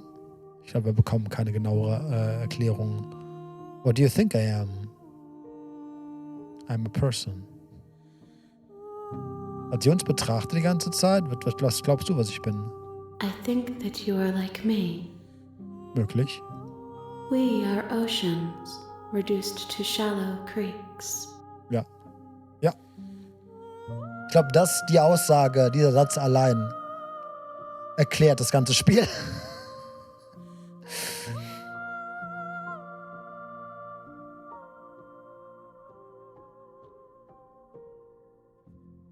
Das sind alles Metaphern. Alles Metaphern für komplexe Problemstellungen und zwischenmenschliche Problemstellungen und wie man miteinander umgeht. Do you know the narrator? You are the only thing I have ever known. Okay. Ich weiß natürlich gar nicht, ob ich mit der Prinzessin rede oder The mit... space we're in is vacant. Nothing comes here but us. Okay. Are you what sent me to slay the princess? I have only just now stirred to consciousness. Ah, I could not have trapped you here, and I too yearn to be free. dich gibt's erst seit kurzem. Interessant. Are you the princess? Die hat sich gerade selbst beantwortet, die Frage quasi. Ich frage mal aus reiner Neugierde. She is part of me, and part of me is her.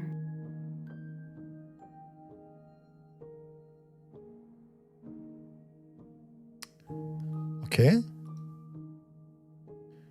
But you were always a princess, or are you just making her a part of yourself? But were you always the princess, or are you just making her a part of yourself? You speak in circles. Does it matter where one thing begins and another ends? Ja. Denn ich weiß gerade nicht, ob ich mit dem Teil von der Prinzessin rede, der in der Vergangenheit in irgendeiner Form unter Kontrolle war und Dinge mit beeinflusst hat, oder ob ich mit in einem Teil von ihr spreche, der die ganze Zeit still in ihr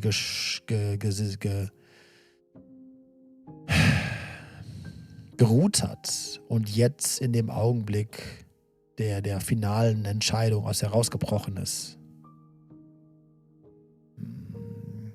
What do you mean the gift of a fragile vessel? Das sind wir wahrscheinlich. Yes. Nerves and fibers to feel the worlds beyond. Perspectives to make my own.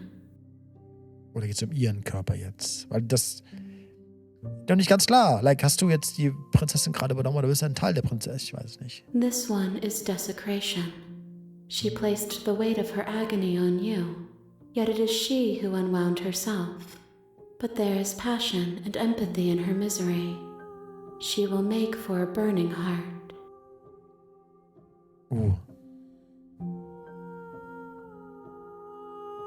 Der Song ist ziemlich krass ähnlich dran an, ich glaube, dem Outro-Song von Dark Souls 1.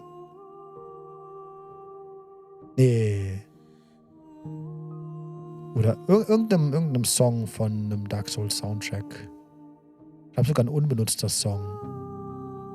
Ich weiß gar nicht, wie der heißt. Do not mourn her. She has finally found peace. Cool.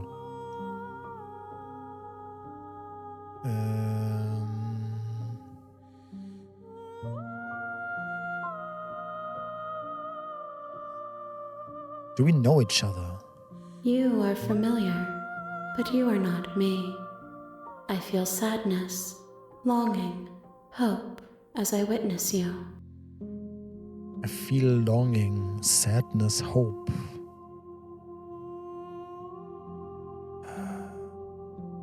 Okay.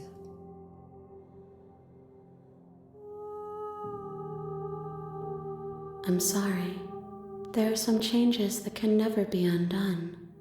There are some tears that can never be unshed. This is not a place that can hold a fragment of a concept.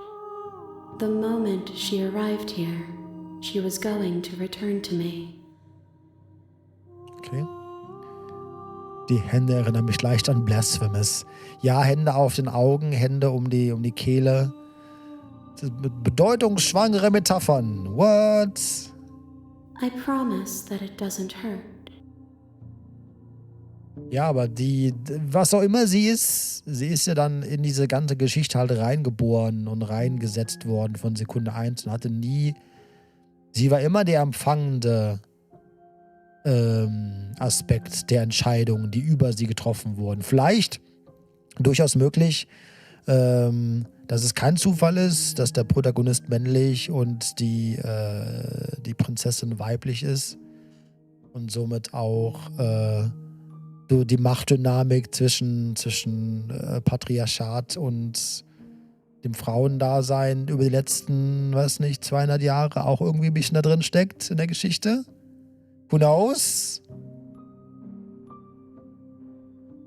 Do you know about the words beyond this place? Ja, ihr war immer nur die Option der Reaktion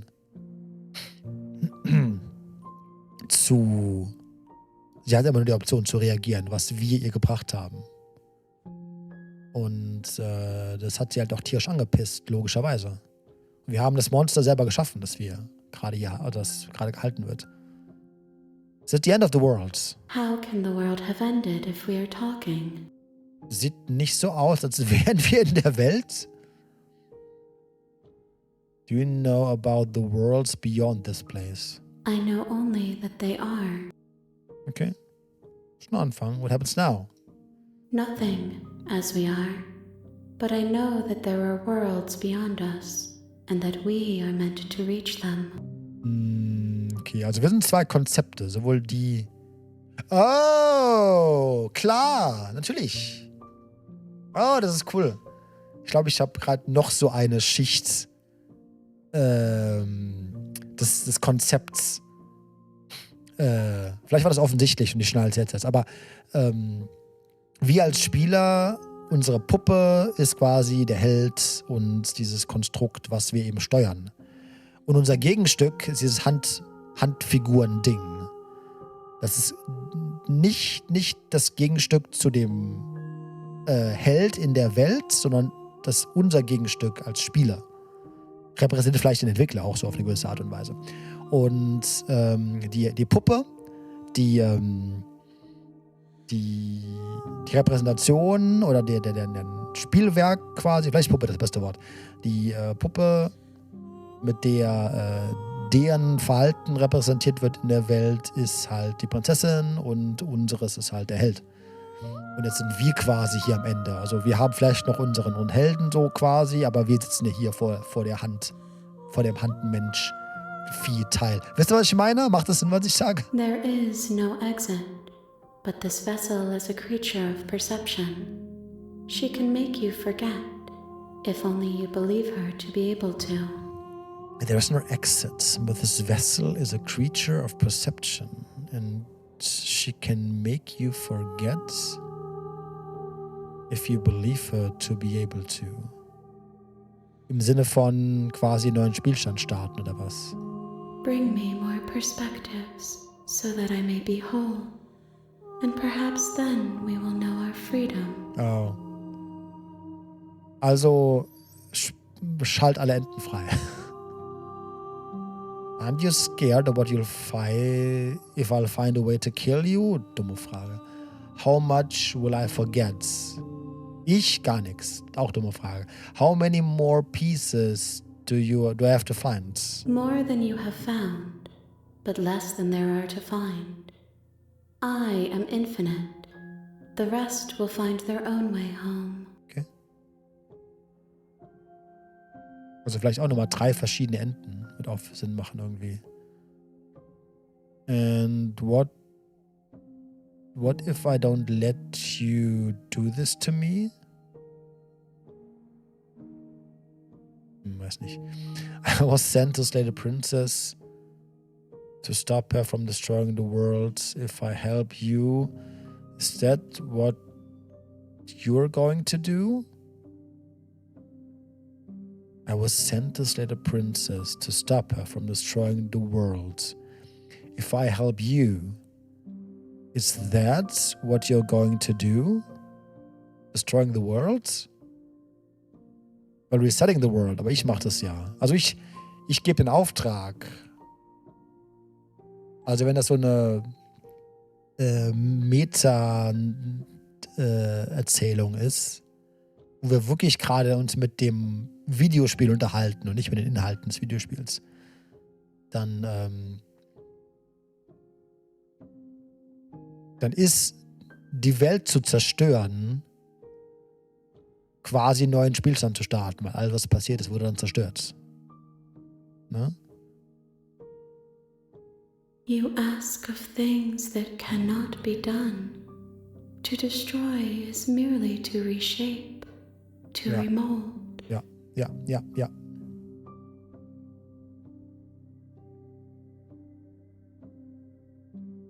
What are you going to do if I help you? How can I know? I am flickers in something sprawling and unilluminated.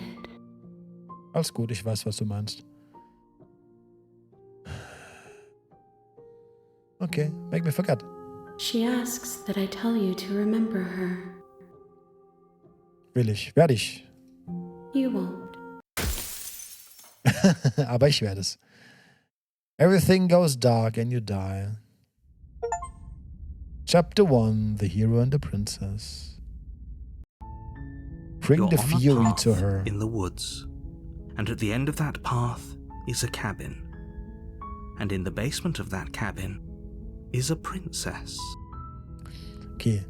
Also wenn ich das Spiel richtig interpretiere, dann heißt es sogar wahrscheinlich die Achievements Dinge. Und ich habe schon gerade Achievements freigeschaltet und da gucke ich mir gerade mal an.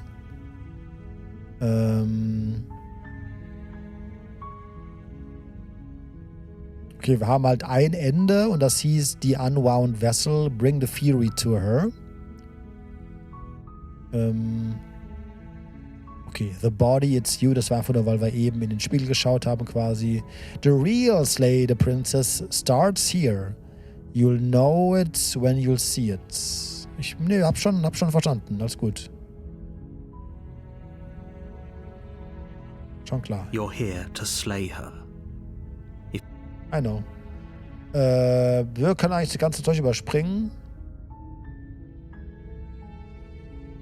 Ja, es ist wieder alles komplett das Gleiche. Wir sind wirklich auf Null jetzt. Alles, was wir mitgenommen haben aus den vergangenen Playthroughs, ist in unseren Köpfen.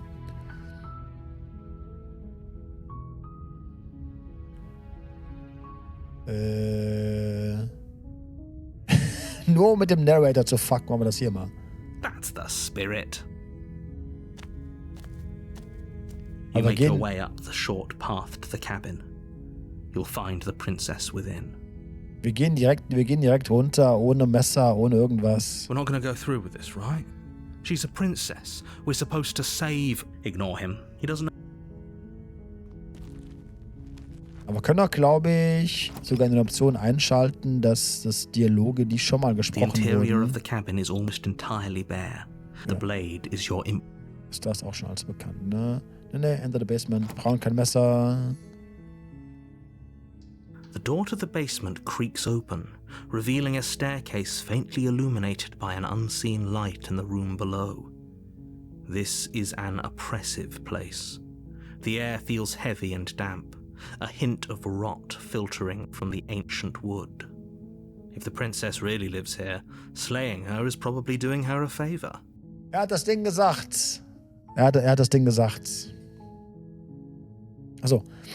Eike hat eben noch geschrieben, sie scheint ein Mischwesen zu sein aus dem, was man entschieden hat, aber ohne eigene Kontrolle oder Schutz. Ohne die Hände scheint sie ja selbst nichts tun zu können.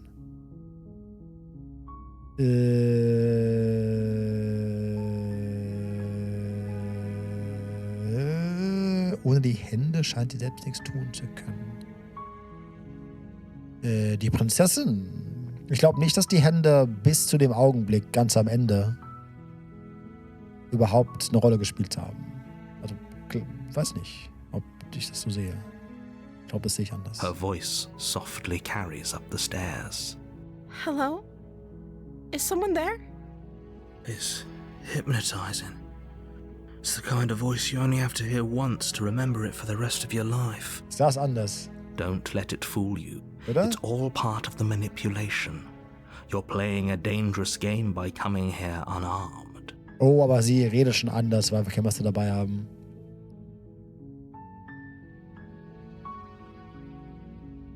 Lie, I'm here to save you. But what if I'm here to save her? Da können wir unser Wissen, was wir als Spieler haben, einfach komplett dazu nutzen, an dem Narrator vorbeizuspielen. Continue down the stairs. Good. You're still listening to reason. It would be better if you had a weapon, but you may still be able to do what needs to be done. You walk down the stairs and lock eyes with the princess. There's a heavy chain around her wrist, binding her to the far wall of the basement.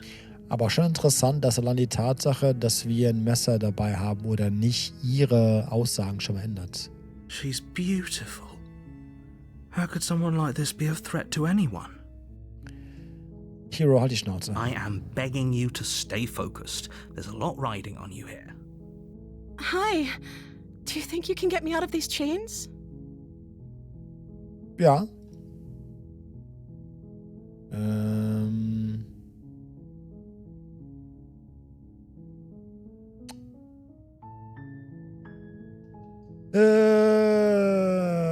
Ich würde eigentlich gerne sagen, hold on, let's talk first, aber unser Protagonist weiß nichts, was von Relevanz ist, womit er reden könnte. Aber man war trotzdem. Okay.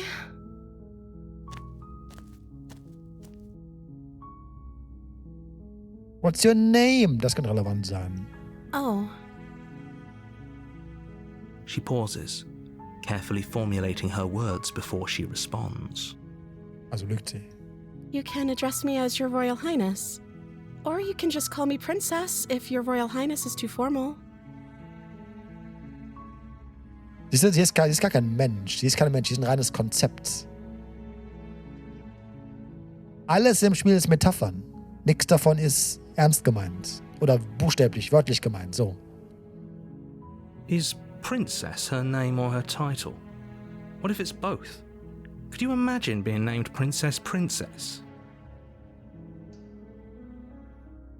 Okay, jetzt stochern wir nicht weiter drauf rum, weil sie kann ja auch nichts dafür. Auch Metaphern töten kann Konsequenzen haben. Absolut, was wir eben bewiesen haben. Was wir eben durchaus bewiesen haben. Ich glaube, sie hat Fieber, ihr Augen glänzen so. Sie ist ein Konzept, lass sie in Ruhe, okay? Leute. Hi. Hi, Leute. I don't know anything about you. For all I know, you're locked up down here for a reason. Aber wir haben schon direkt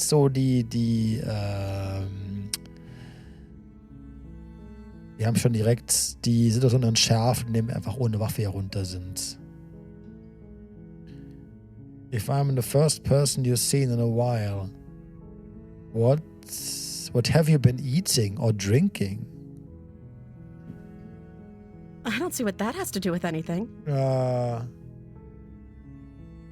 This is the only time this is ever going to happen, but I agree with the princess. That's okay, but actually, what has she been eating? She has to eat, right? Ja, so kannst du schon von vornherein quasi das ganze Konzept auseinandernehmen. Wobei das auch nicht von Vorteil ist, weil ich will... Handfreund sagte, wir sollen Handfreund mehr Perspektiven geben.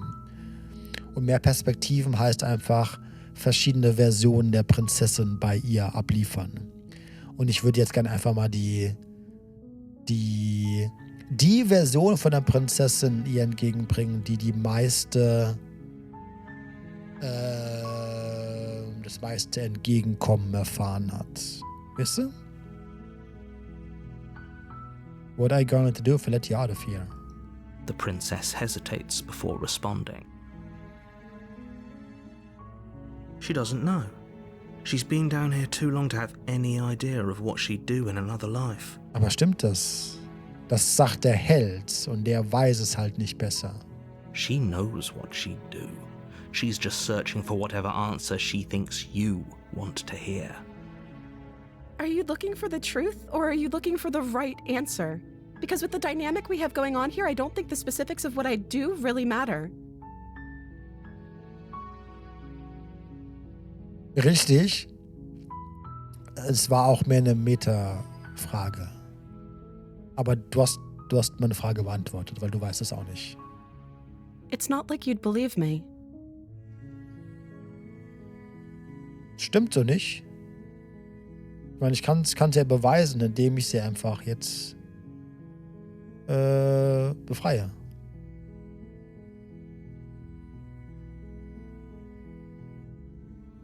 Go back upstairs to retrieve the blade without saying another word? Nee. I can't believe they have been keeping you down here like this. I'm getting you out of here. Examine the chains, okay? Okay, I'm going to get you out of here. Don't make me regret this. Sure. You're only making this more difficult. Alles gut, der Raider. Ich weiß, was ich mache. Thank you, and you won't. I promise. You're making Wahrscheinlich a schon. huge mistake. Wahrscheinlich schon, aber es ist in Ordnung. No, you're doing the right thing. You walk up to the chains binding the princess to the wall and give them a tug. They're large and heavy, far too solid for you to even imagine trying to break them apart. I'm guessing you don't have the key? Maybe it's somewhere upstairs. Nee, das ist ein Dolch. Doubtful. Whoever locked the princess away down here intended for her to never see the light of day. They wouldn't have just left the key to her chains somewhere in the cabin. True. Also haben wir direkt bei dem Versuch, das Richtige ihr gegenüber zu tun, werden wir grundlegend schon mal mit mehr Problemen konfrontiert, als bei dem Versuch, die einfach zu killen. And if there isn't a key, do you have any other ideas? Maybe there's some way to break the chains? Oh no, ich weiß jetzt schon, was passiert. Ich weiß jetzt schon, was passiert. Or if that doesn't work, I guess we can always cut me out of them. Cut you out of them. She offers the suggestion with almost complete nonchalance. If we were stuck down here long enough, I'm sure we'd be nonchalant about cutting our way out if it meant we could finally be free. Ich meine, ein Leben in der Zelle oder ein freies Leben mit nur einer Hand ist auch jetzt, ne? You attempt to make your way out of the basement, but the door at the top of the stairs slams shut. You hear the click of a lock sliding into place. Oh, andere Mächte versuchen es daran zu hindern. Is someone else here?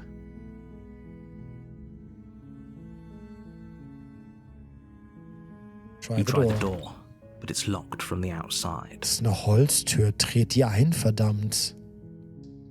Your shouts and pleas are met with silence. Das ist eine Holztür. Dreht die ein, You're here to slay the verdammt. princess, and you won't leave until the task is done. Fick dich. You make your way to the bottom of the stairs.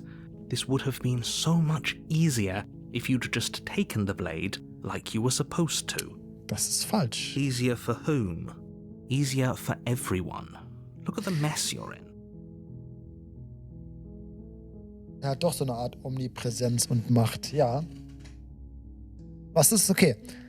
Prinzessin ist das Konzept der würde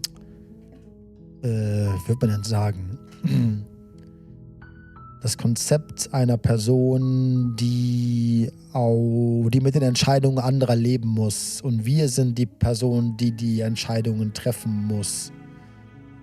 Und ich schätze mal, der Narrator ist einfach das System, in dem diese beiden Personen existieren, diese hypothetischen Personen existieren. Und er hat es noch geloggt in letzter Runde. Also, ja, keine zu 1000%ige Garantie, dass der Narrator das zugemacht hat. Die Tür oben zugemacht hat. Sehr, sehr, sehr wahrscheinlich, aber keine Garantie. I heard the door slam. They locked you down here too, didn't they? There's a slight panic rising in the princess's voice. If I could just get out of these chains, I know we could force our way out of here together. She barely hesitates before raising her arm to her mouth, her teeth tearing through her limb with the determination of a trapped wolf. Du hättest oben. Warum unterhalb der. Das ist egal, weißt du was? Okay. As she rips her flesh from her bone, a sound comes from behind you, the clang of bouncing metal. Oder was? Es wundert mich jetzt irgendwie nicht so wirklich, muss ich zugeben. Aber hinter uns, irgendwas klappt uns über den Schädel. It's the blade from upstairs. Ja. You're not sure how it made its way down here, but if there's a time to strike, it's now. Ich meine, wir könnten ihr den Arm einfach abschneiden und es ist einfacher als durchzubeißen, Or we oder? could use it to free her. Ja, richtig. You won't like what happens if you do that. Das werde ich dann herausfinden. Save the princess. Fine. Against your better judgment, you place the blade against the ragged, self-inflicted wound on the princess's arm, just above the unyielding chain binding her to this place. You cut into her flesh.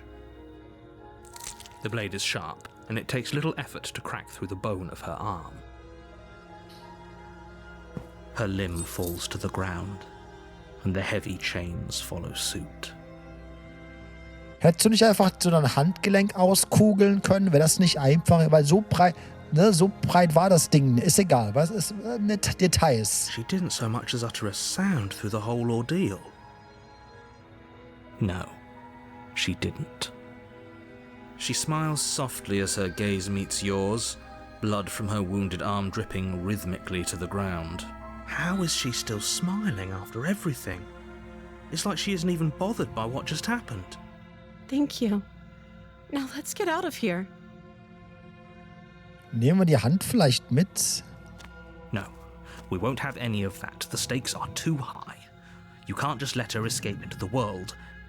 No, I can't just let her escape into the Siehst world. du? Und jetzt greifst du das Ruder in die Hand.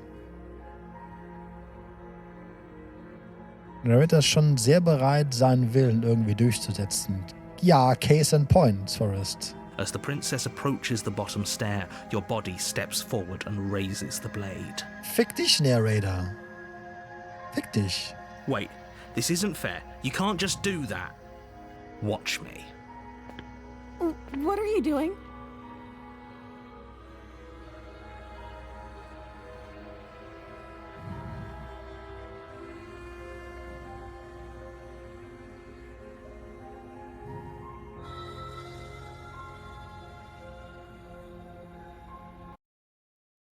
So, das war Slay the Prince. Das war ein cooles Game. Ja, ist ja okay. Ja, ist ja gut. Ja, ist ja okay. Ja, ist ja gut.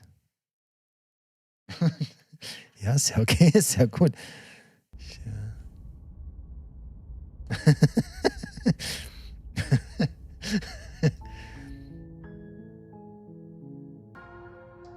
Was gibt das? Oh! Oh! Warn her. Stop that.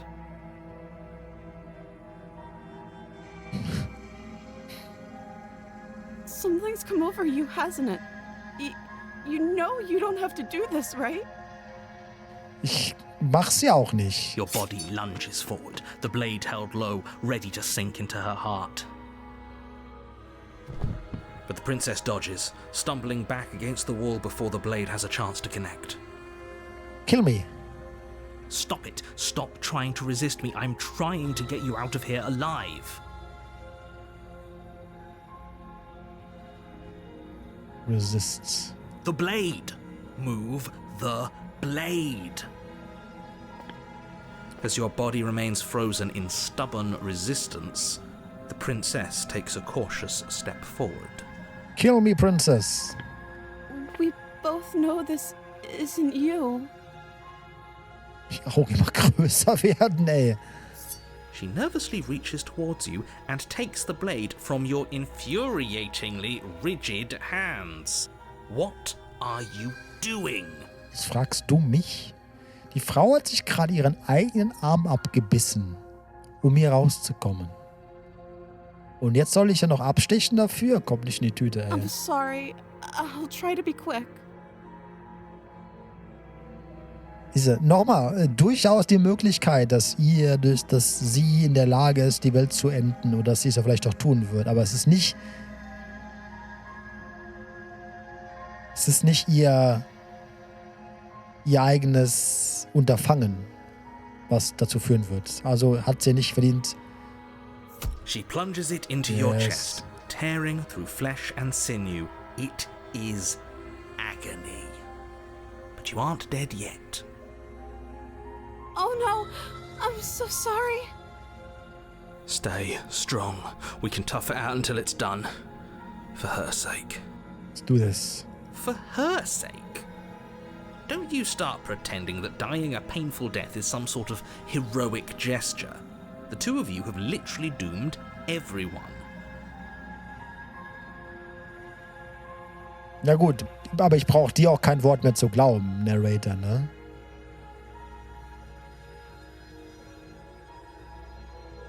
Wer hat dem Narrator das mit der Prinzessin eigentlich gesagt? Das ist eine interessante Frage. Ich kann mir halt vorstellen, dass der Narrator Angst davor hat, was passiert, wenn Handfreund... Es geht gar nicht mal um die Geschichte hier unbedingt, diese Loops. Die ist ja... Da gibt es ja auch, ne? Oder vielleicht geht es um die. Vielleicht geht es um die Tatsache, dass mit jeder neuen Interaktion ein neuer Narrator entsteht und seine Welt halt endet. Okay, ich habe nicht ganz raus, was die Metapher hinter dem Narrator ist. Whatever. She sinks the blade into your chest again and again and again, and you feel every inch of burning pain that slices its way into your body.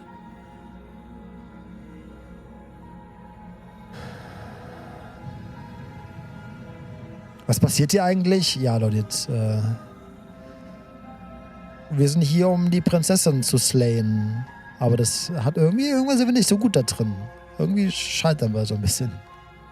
Ich dachte anfangs ist der Narrator sowas wie ein Schaman oder Hexer, der dich fernsteuert, aber ist wohl nicht so. Du denkst, glaube ich, noch zu. Also, keine Ahnung. Ist natürlich jetzt Unsinn, meine Interpretation des Spiels dir irgendwie aufzudrücken, aber für die Art und Weise, wie ich das Spiel interpretiere, denkst du zu buchstäblich, zu direkt. So, also ich glaube, die Handperson hat eben einmal ganz kurz in einem Satz zusammengefasst. Alles, was wir hier im Spiel erleben, sind Metaphern für größere Konzepte in unserer Welt. I'm sorry. Ja, ich stab einfach. Ist doch jetzt eh scheißegal. She doesn't know how to use a knife, does she? Apparently not. Though it doesn't matter how sloppy her knife work is, does it? A stab wound is still a stab wound, and it won't be long before you bleed out. I'm so sorry.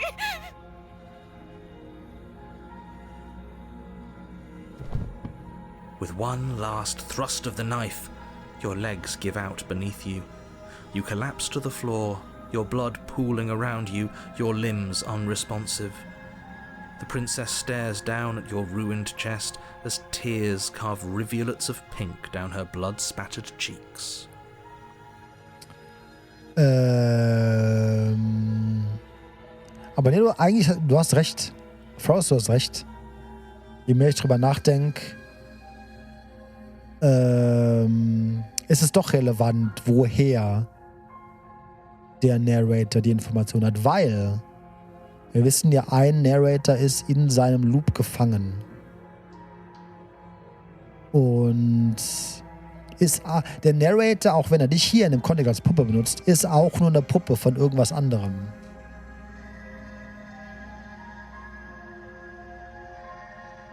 It can't just end like this, right? Tut's ja auch nicht, keine Sorge. Oh, that's rich coming from you. As much as I'd prefer for things to have gone differently, I can't deny the reality of what's happened. The two of you made your choice. It's over. Natürlich ist es over, aber es ist für dich immer over. Das weiß der Narrator nicht. Der weiß nicht, dass egal...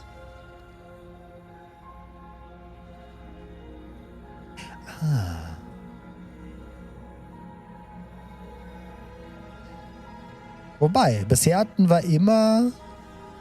Nee, sobald einer von uns gestorben ist, war seine Welt zu Ende.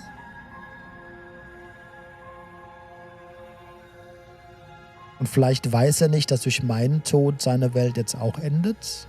Everything goes dark, and you die. Der Narrator ist anscheinend nur scheinbar omnipräsent. Der ist You're on a loop-intern. path in the woods, and at the end of that path is a cabin. Oder And in the basement of that cabin is a princess. kapitelintern. Kapitelintern ist er omnipräsent, aber nicht darüber hinaus.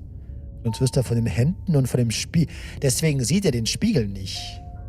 Weil der Spiegel die Selbstreflexion repräsentiert, die wir halt erlangen, aber das System, irgendwie ist jetzt vielleicht so ein saudummer Begriff, so ein oberflächlicher Begriff, aber wenn die Prinzessin und der Held halt schon Personenstereotypen sind, dann ist der Narrator halt das System, das uns in Situationen bringt, in denen wir nicht unbedingt alle Möglichkeiten haben, die wir gerne hätten. Aber auch kein Konzept von Selbstreflexion hat und deswegen für ihn das Konzept eines You're Spiegels nicht here to existiert. slay her.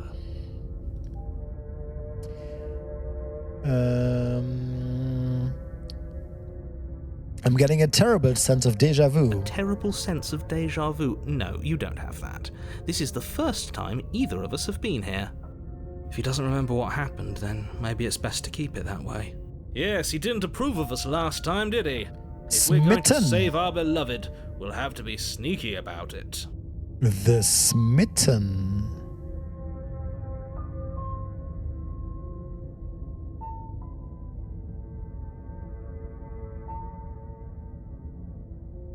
Der Erzähler weiß nicht, was passiert ist. Der hat, genau, richtig, ja.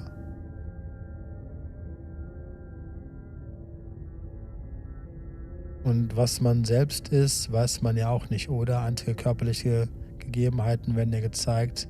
Haut, Krallen. Wir haben ja schon so ein Bild gesehen. Namaste, you guys. Good morning. Samais, vielen lieben Dank für den Raid. Einen wunderschönen guten Morgen. Dankeschön. Hallo, wie geht's, wie steht's? Schön, dass ihr hier seid. Wie war euer Stream? Wie geht's?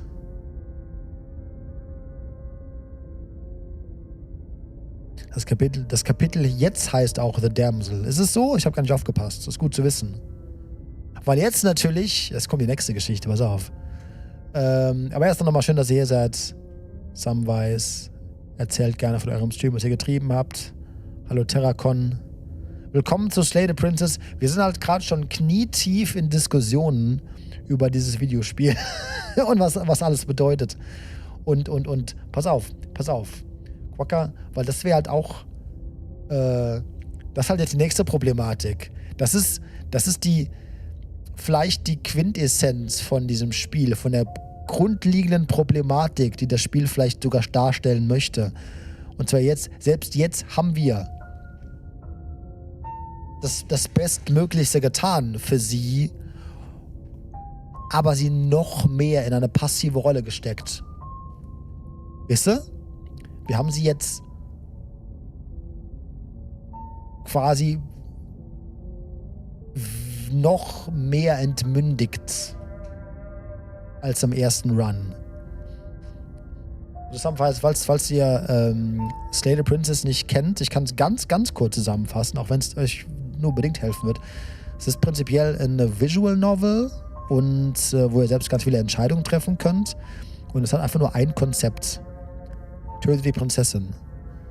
Und genauso wirr und fragwürdig, wie diese Aufgabe klingt, genauso ist es auch.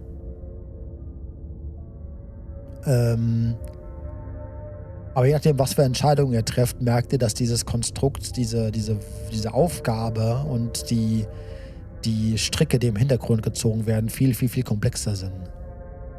Jetzt haben wir das mit als Beloved. Yes, you'll have to be very sneaky about your intentions if you're going to try and save the princess. Ah, so all of the cards are on the table. Then you should know that we and the princess are in love, and the four of us will be foiling any and all assassination attempts you've got in the works. Smitten, halt die Fresse. Prinzessin kennt uns nicht mal. So, Damsel, verdammt, genau. Wir wollten das Richtige tun, haben sie aber dadurch weiter entmündigt. Aber wer ist denn die Damsel? In Distress ist anfangs nur der Narrator, weil er Hilfe vom Hero braucht, weil sonst die Welt endet. Ja, die Welt endet, könnte halt auch einfach, jetzt wo du es gerade so schreibst, auch einfach so der heutige Grund sein. Was denn jetzt so? Das Vorhängeschild. Der große Grund, warum du jetzt Dinge tun musst. Die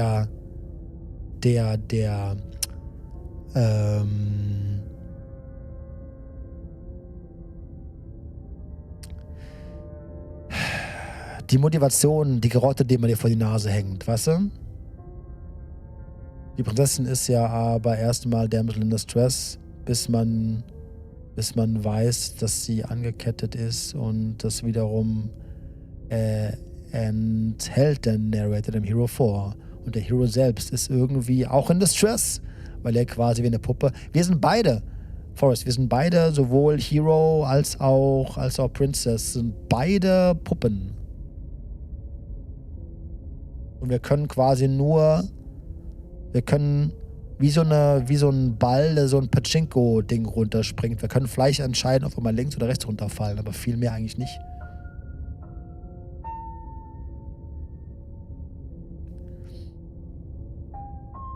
Welche Welt denn eigentlich? Das Einzige, was wir immer sehen, sind ein paar Bäume und eine Hütte. Auch, ne? Auch guter Punkt. Ich habe das Gefühl, der Narrator selbst gegen jemanden anarbeitet, der wirklich die Fäden in der Hand hält, sich aber nie zu erkennen gibt. Ich könnte mir eher vorstellen, dass der Narrator blind mitspielt über einer von dem, was einer größeren Macht ihm sagt.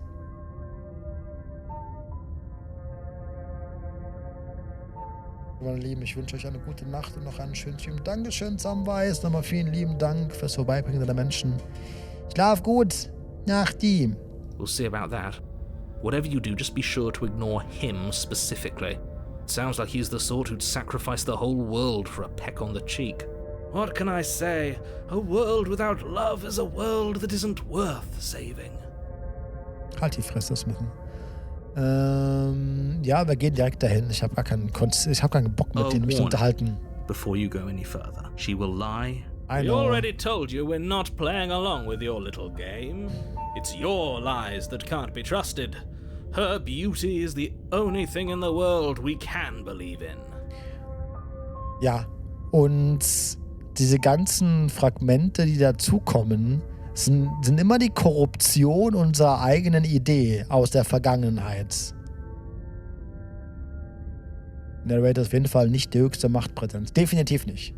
I think we've already been over this. I'm pretty sure he just likes the sound of his own voice. I do, but I also speak from the heart. My passions are too great to be stifled. They must be expressed. Das ist genauso schlimm wie stubborn. Sure, yeah, your passions are strong and all, but not everyone needs to hear them. Some things are better kept quiet. Don't pay their bickering any mind. Focus on the task ahead.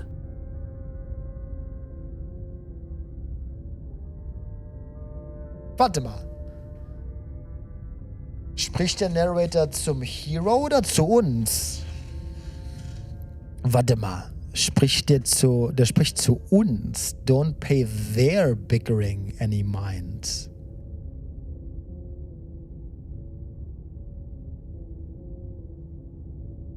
Okay, interessant. Und der Hero reagiert immer nur drauf. Fourth Wall. Oder war es immer so? War es immer so? The interior of the cabin is clean and elegant, its stone walls draped in fine-threaded tapestries, a prison befitting a royal prisoner. The only furniture of note is an ornate wooden table with a pristine blade perched on its edge. The blade is your implement. You'll need it if you want to do this right. Mirror? Because there isn't a mirror. There's definitely a mirror. There isn't. I'm sure the princess would tell us there was a mirror if she were up here. Shut up! In which case she'd be lying to you because, again, there isn't a mirror. Aber das glaube ich ihm halt. Ich glaube dem Narrator, dass er denkt, dass es keinen Mirror gibt.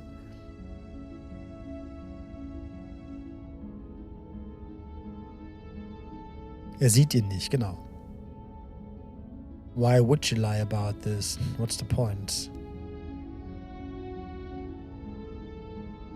Approach the mirror. Ich rede mit ihm Walk gar up nicht to the mehr. wall next to the basement door. This really isn't funny. You reach forward and rub your hand. It was there a second ago, And now Nur it's noch das gone. Gleiche. Pity. We could have a feather out of place and now we'll never know. We can't gallantly sweep her off her feet if we have a feather out of place. Wir wissen zumindest, dass wir irgendein Federvieh sind. Nee, wir haben den ganzen ersten Run oder den ganzen zweiten Run ohne Messer. The door to the basement creaks open, revealing an intricate stairwell. Gold-trimmed carpet glimmers in the light of the torches positioned along the walls. The basement almost seems welcoming in the dim firelight. But it's still a stone basement. If the princess lives here, slaying her is probably doing her a favor. Yay! A soft voice carries up the stairs. Hello? Is someone there? Her voice. It's somehow even more beautiful than last time. Shut up! I can hear wedding bells already. I've held my tongue till now, but you're taking this a little too far. We barely even know the princess. We can still do right by her without all this over-the-top fawning. Yes, for everyone's sake, you're not in love. Just remember that her charms are all part of the manipulation. Das ist aber eine Lüge. Wobei ich ihm auch glaube, dass er das glaubt. Ich glaube ihm, dass er das glaubt. Aber wir wissen, dass es nicht so ist. Weil du kannst über die Prinzessin sagen, was du willst. Sie hat noch nie versucht, uns zu manipulieren.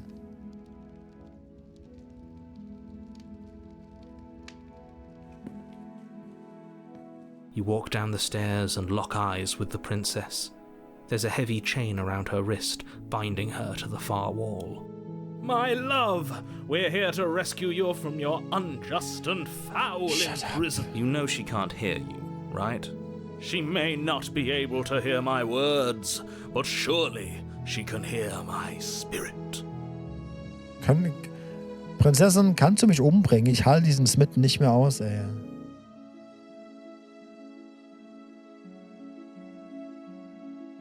Andere Kleidung. Ja, es ist schon alles anders. Es ist wie immer anders. Und dann ist gerade nicht ganz dabei. Ich bin erst mal raus. Alles klar, Leute. Falls es Interesse geweckt hat, guck mal in das Wort rein, weil ich dann irgendwann die Tage hochlade. Weil eigentlich ist es ein richtig geiles Game. Oh, your spirit's plenty loud, all right. Ein Fenster im Keller? Absolut. Hast du kein Fenster im Keller, der ins Universum reinführt? It's you, my dashing hero. I was so worried you wouldn't come back. Did you hear that? She called us a hero. Flattery really goes a long way with the two of you, doesn't it? Waiting for you to come back. I didn't want to believe your ravings back in the woods, but this is next to incontrovertible evidence. You've been here before. Told you. That's right, villain. And you killed us. Well, she killed us. Only because he made us try and kill her. It was self-defense. Our beloved's hands remain unstained by cruelty. Unstained by... And you've died before. So an entire world has been damned to oblivion. I'd really hoped I'd be the first, but what's done is done. What matters is you have a chance to do it right this time. Ah. Also, seine Welt endet, wenn wir sterben. Warum auch immer. Das heißt aber auch was. Seine Welt, des Narrators Welt, stirbt, wenn wir enden. Das ist er somit quasi bestätigt, weil er weiß, dass wir schon mal gestorben sind. Nee. Vielleicht endet seine Welt aber nur, wenn wir durch die Hand der Prinzessin sterben. Und um das zu verhindern,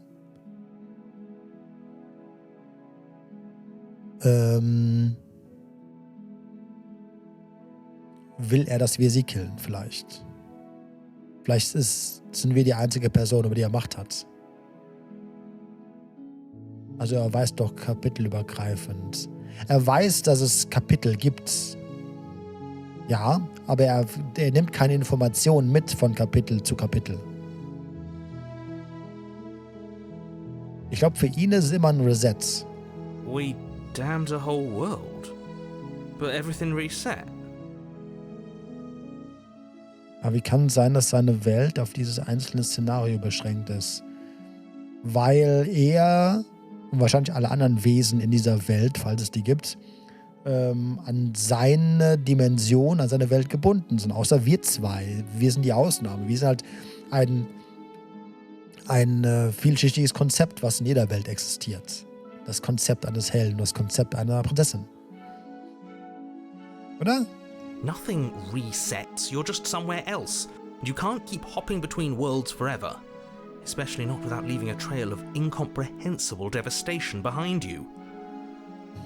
This is horrible. Genau, wir können es nämlich nur genau 3-mal machen. Also 2-mal, um genau zu sein. Horrible for you, maybe. But we've been given another opportunity to sweep her off her feet and treat her like the lady she is. Now, hold on. If she actually ended a world, are you sure we want to do this? Are you sure we want to rescue her? Yes. We never saw a world end, and now I'm even more certain that we must chase our heroic and romantic destiny than I've ever been. I shan't let anyone convince us otherwise. Aber stirbt die Welt des Narrators, weil wir sterben, weil er mit uns stirbt und der Rest der Welt existiert? Aber nach seinem Konzept klang das eben eher so, als ob die ganze Welt zerstört worden wäre. Aber dann wäre er aber an eine Geschichte gebunden und nicht an den Held. Ja, ist jetzt die Frage, stirbt er, wenn der Held stirbt, oder stirbt die Welt, wenn der Held stirbt? So quasi, ne?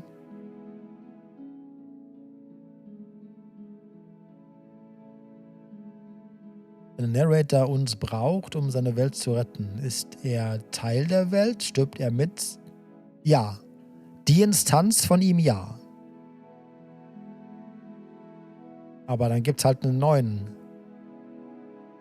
Das ist, also das Konzept ist immer noch sehr Dark Souls-sig, finde ich.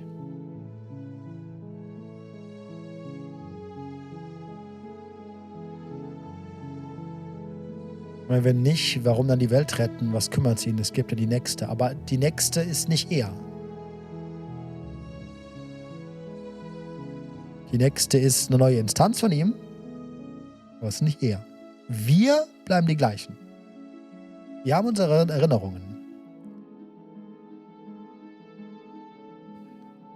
Vielleicht ist er auch der gleiche, aber also physikalisch gesehen der gleiche Narrator, aber sein Gehirn wird resettet und in dem Augenblick wirst du quasi auch eine neue Person.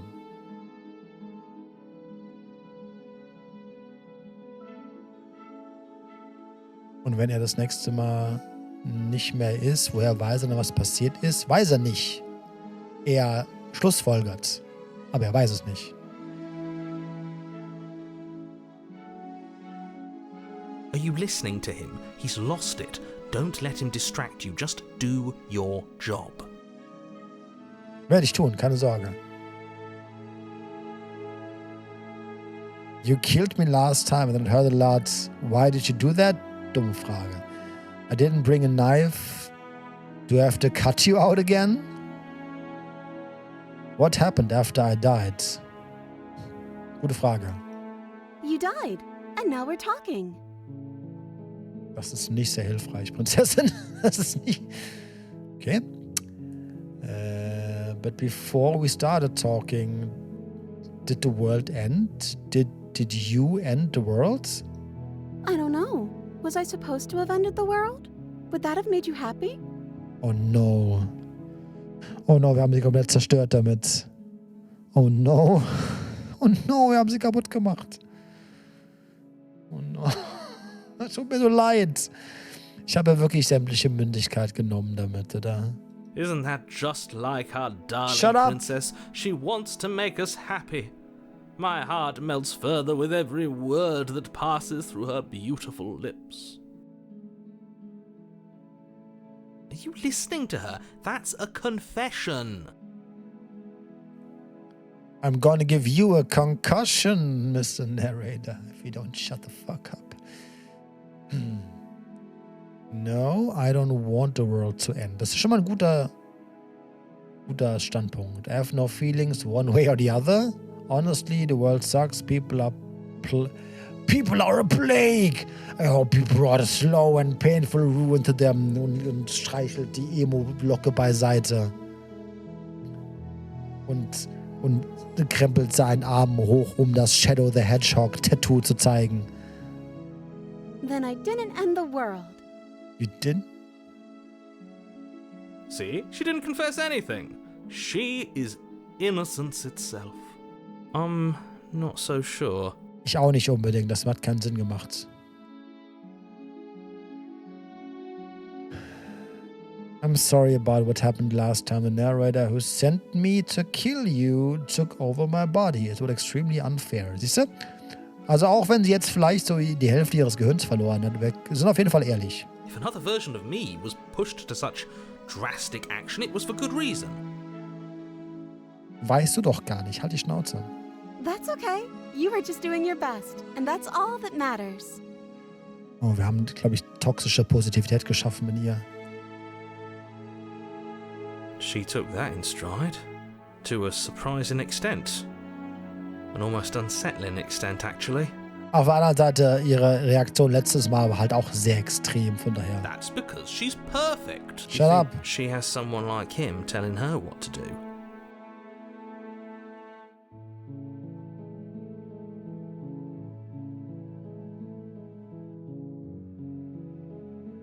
Das ist eine sehr gute Frage, Held. Das ist eine saugute Frage, Held. Aber prinzipiell maybe. Ich hätte gesagt, nein, schon, aber nicht in demselben Ausmaß. Ach so, nee. Ah. Oh, gibt's zwei es gibt zwei Narrators. Oh no.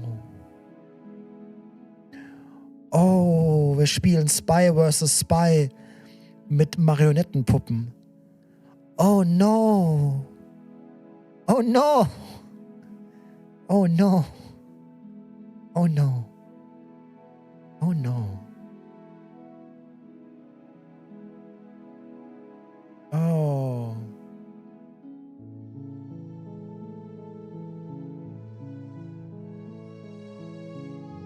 Dann ist der Narrator vielleicht... Okay, das ändert halt viel.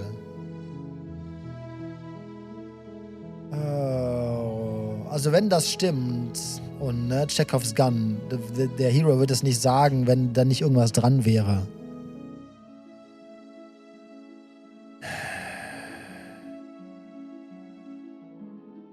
Do you think she has someone like him telling her what to do?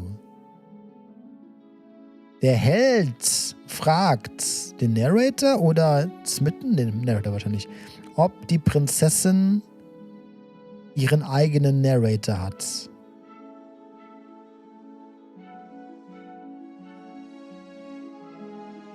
Gibt es irgendwelche Beweise dafür, dass es die ganz hart ausschließen, dass es nicht der Fall ist?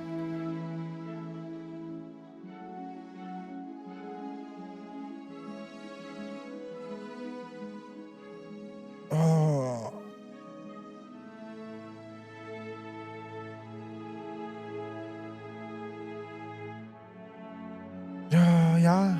Ja,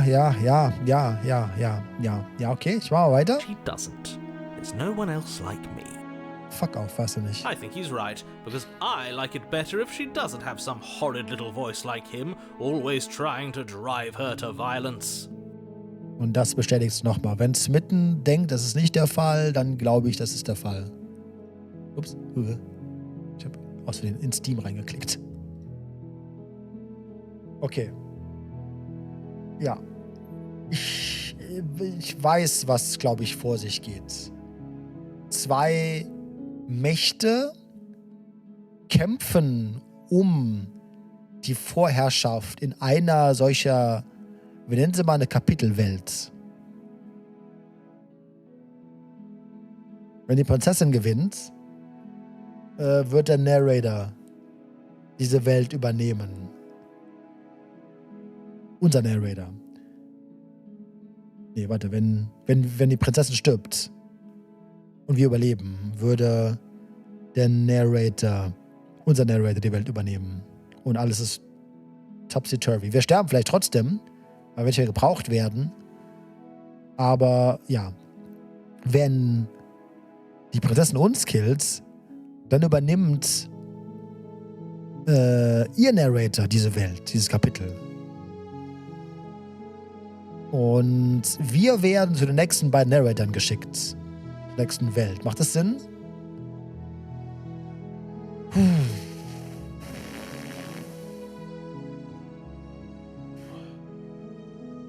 Einer von den beiden Hero Printers ist aber der Trigger für das Ergebnis World Ends. Ich glaube, World Ends ist Interpretationssache.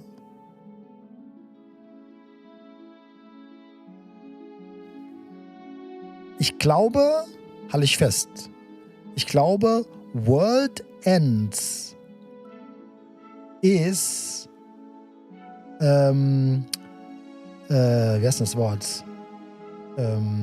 Propaganda. Stimmt nicht. Stimmt nicht. Die endet nicht. Endet für uns.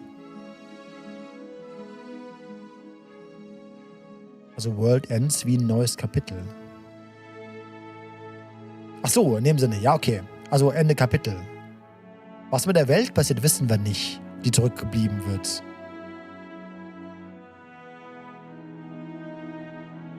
Götterklopperei, so wie den Mythologien, in den Menschen, die mit Menschen gespielt haben, vielleicht ein bisschen. Aber ich rede mal mit ihr, was? Muss ich dich wieder loscutten? I'm okay with whatever you come up with. You can cut my arm off again. We won't be laying a finger on her perfect wrists, and indeed, Smitten we hat die won't even Fresse. have to. Do you see how dainty her hands are? We'll be able to slip her right out with no harm done. Und was ist, wenn Chapter End für den Narrator das gleiche ist wie World End? Yes. Wenn wir sterben, dann ja. Genau das ist es nämlich. Und deswegen will er alles dran setzen, dass es nicht so ist. Wenn aber sie einen Narrator hat und sie killt uns, dann ist für den und für was auch immer er steht, ihr Narrator, ist Chapter End nicht World End. Das ist jetzt gerade so meine Theorie, aufgrund der ganzen Sachen, die ich gerade erfahren habe. What? No, she's a prisoner here. You can't just slip her hand through the chains. Warum nicht? Why are you two arguing over the logistics of slipping her hand out of her shackles? She just said she'd be okay with any idea we came up with. Am I the only one here who thinks that's weird? Nein, ist es nicht. She didn't care last time. Why should she care this time? That's our stoic, smiling angel. No, you're right. It's extremely bizarre behavior and further evidence that she's a monster who's not to be trusted. So go ahead and slay her. Ich bin von Idioten umgeben und von Leuten, die mit Propaganda um sich werfen. Moment mal gerade.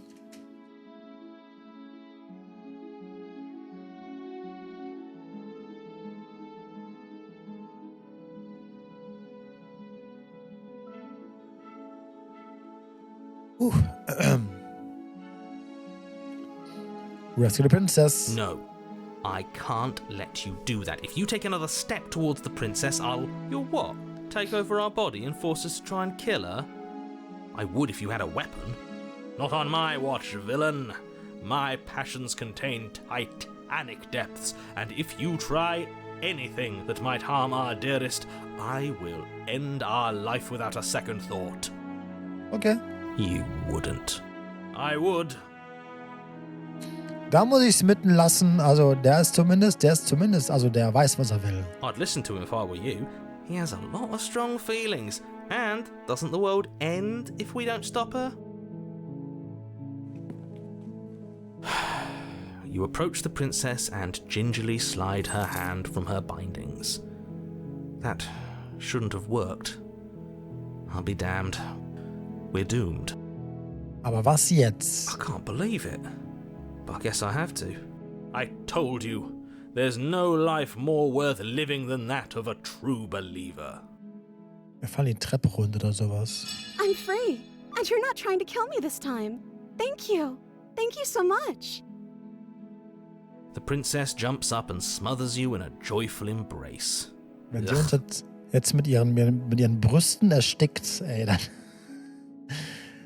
Good end. GG. If only you had a weapon, one slip of the wrist and your pristine blade would be buried in her back and everyone out there would be saved.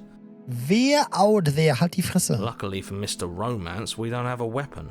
Who needs a weapon when we have the power of love on our side? What do we do now? Das ist eine sehr gute Frage.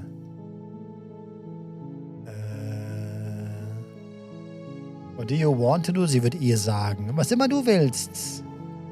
Ich mochte die andere Version von der Prinzessin mehr. Auch wenn sie logischerweise ganz genauso verdient hat, gerettet zu werden. Ich mochte die andere mehr. Let me guess. End the world? Spoken with the rank cynicism of someone who has never felt love in his heart. I don't actually know. Nobody's ever asked me what I wanted before. Ich weiß, und das ist sehr traurig. I mean, you sort of did last time, but this is different. She doesn't even know what she wants. You may have had her all wrong. What if this whole thing is just a misunderstanding? What if she doesn't want to end the world? You're so gullible. Is the only thing you've ever doubted the actual truth? Nein, alles, was ich mit angezweifelt habe, war das, was du mir gesagt hast, ohne irgendwelche Beweise. Du gottverdammter Vollidiot. I think I want to leave, and I think... The princess closes her eyes in deep reflection. Und sie jetzt sagt, ich möchte jeden umbringen, rast dich aus. And then she shrugs. I don't know. What do you want to do? Sie ist so fucking reasonable, ey. I want you to tell me what you want. There must be something you want. You want to end the world. I just wanna leave. We can figure this out later. Das macht doch vollkommen Sinn. So, wir gehen einfach mal.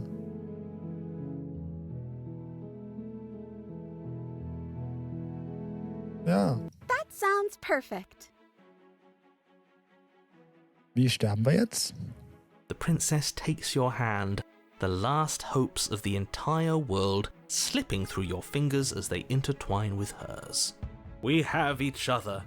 We don't need the world for our happy ending. Irgendwie ja schon, Smitten. I like to think that you do, actually. Look, I have my doubts, but the choice has been made and this is happening. You don't have to mope about it. I will mope about it, because moping is the only recourse you love-blind fools have left me with. Aber was passiert denn? Sag mir doch mal, was passiert. Du hast mir nie gesagt, was passiert. The World Ends ist inzwischen einfach nur so ein Buzzword geworden. You and the princess walk up the stairs, hand in hand. Wir fallen die Treppe runter und sterben. Look at the way she's smiling at you. She doesn't have to be so happy about this. And what happens after we walk up the stairs? Let's see. Oh, isn't that interesting? The door slams in your face and the lock clicks. That's a familiar move. Did I do that last time? Then you should know that you won't be able to leave. Ist egal, dann chillen wir halt zu zweit hier unten rum. Oh no, did someone lock us in here? That's not fair. We're supposed to leave now. She's right. It isn't fair. But the unfairnesses of the world are no match for the strength of true love. Enough with this true love nonsense. You just met her. Of course you wouldn't understand. Our passions run deeper than anything you have ever known. Smitten, halt die Fresse. Are you listening to this? You don't have to go along with the every whim of that delusional voice. Tu ich auch nicht. Ich hab nie auf den gehört, Narrator. I'm just along for the ride at this point. Wir haben nie... Es war immer meine Entscheidung. Do you think you can open it? Well, I don't know. Do you think I can? Ja. Ja. Of course she can. You believe in her, right? Aber schlag dir bitte nicht den Kopf an der Tür ein. Nobody is leaving this basement. Und wir hatten noch so ein Sternfenster gehabt, ne? I think we can open it together if we try. Das hat sie letzte Mal gesagt. Letzte Mal sagte sie, wir können das zusammen öffnen. Okay. Yeah, let's do it. Like a pair of teenagers in love, you and the princess place your hands on the door together. Blech. Blech, you say. Aha, Blech. Ich hab den fucking Blech-Soundfall gerade nicht ready. Was zur Hölle? Der nach 25 Jahren Videospielen habe ich jetzt einmal die perfekten Chance für einen Blech und ich hab's gerade nicht parat, ey. And the lock clicks and the door creaks open. Are you kidding me? I told you our love was insurmountable. You and the princess make your way upstairs and the blade. Oh, the blade. There it is. It's a little chance for you to do the right thing. Ich hab geklickt außerdem. Take the blade from the table and slay it before it's too late. Take the blade and slay it. Ist ja dann auch nice. Jetzt einfach so, weißt du was? Fick dich. We're not doing that. You're enjoying this, aren't you? You're taking every opportunity you can to draw out the end of the world and make me suffer. I hate you. Aber wer hat gerade mehr Macht als der Narrator? Ist es wegen Liebe? Ist es wegen Smitten? Nee, weil wir aufgehört haben, auf ihn zu hören, glaube ich. Obwohl, er hat letztes Mal uns auch übernommen. Ich glaube, weil wir... Weiß nicht. Gute Frage. Oder es ist die... Vielleicht ist die Macht von dem anderen Narrator stärker geworden. Weil der Narrator...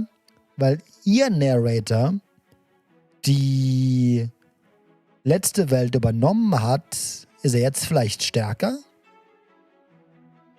Aber wir wissen ja, dass Narrator eigentlich Kapitel intern nur existieren, mehr oder minder. Erinnere dich an die Hände und den Spiegel. Da war er ja auch weg.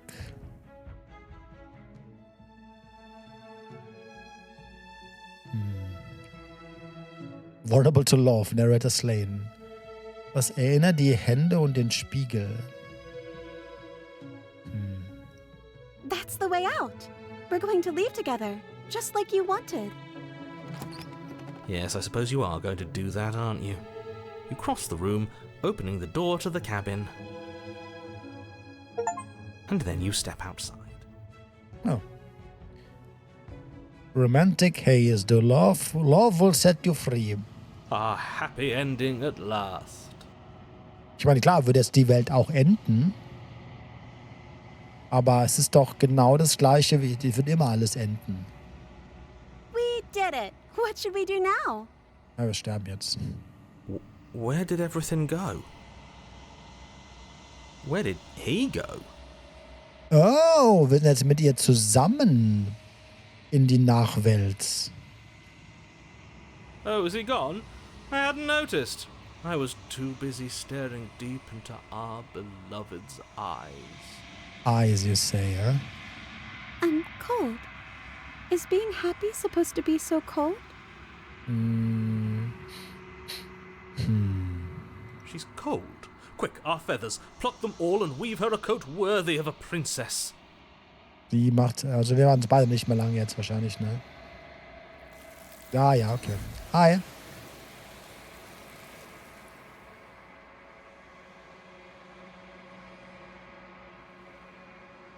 Okay, ja.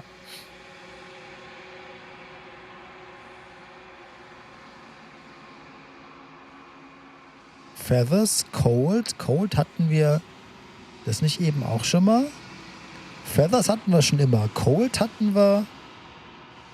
Achso, ja. Ich meine, klar, wir sind jetzt am Ende der Welt. Also ja, die Welt ist geendet, aber es hätte so oder so gemacht. But you don't get the chance to make that jacket, nor will you ever. It's time for you to leave. Memory returns. She's gone. Where did she go? Should we try and find her? And is that a mirror?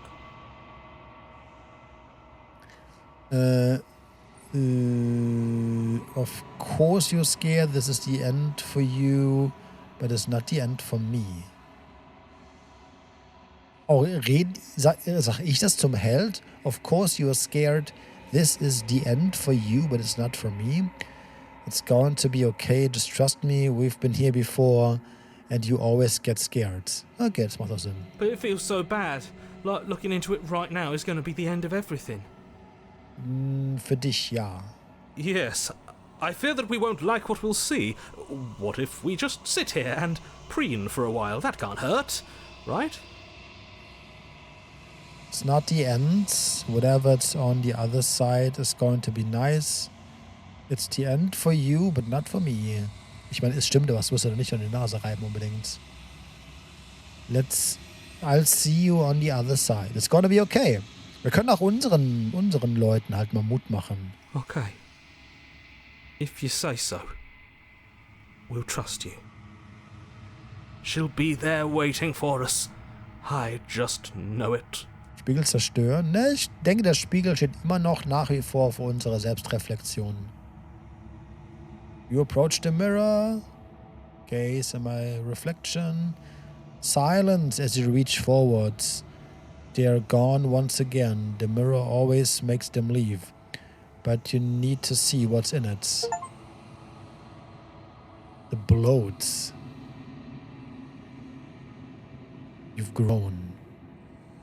Ich sehe nicht anders aus als letzte Mal unbedingt, oder? Warum haben wir jetzt ein anderes Achievement bekommen dafür?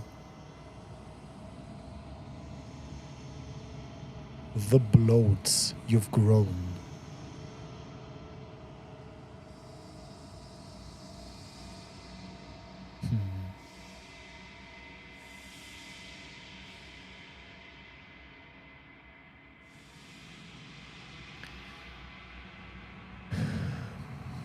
Aber Feathers und dann unser Spiegelbild. Und wer ist der Hero? Der Hero ist auch nur... Okay, pass auf.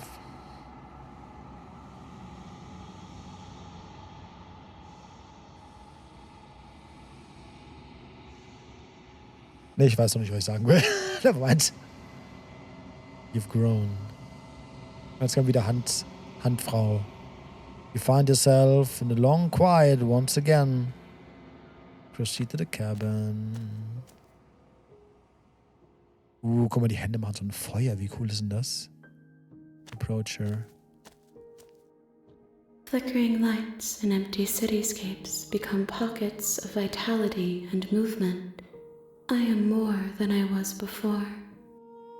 Flickering lights in empty cityscapes become pockets of vitality. Was heißt denn das? Flickering lights in empty cityscapes? Wie buchstäblich, wie wortwörtlich ist das zu nehmen? Flackernde Lichter in leeren Stadtbereichen. Stadtgedingses. Become pockets of vitality and movement.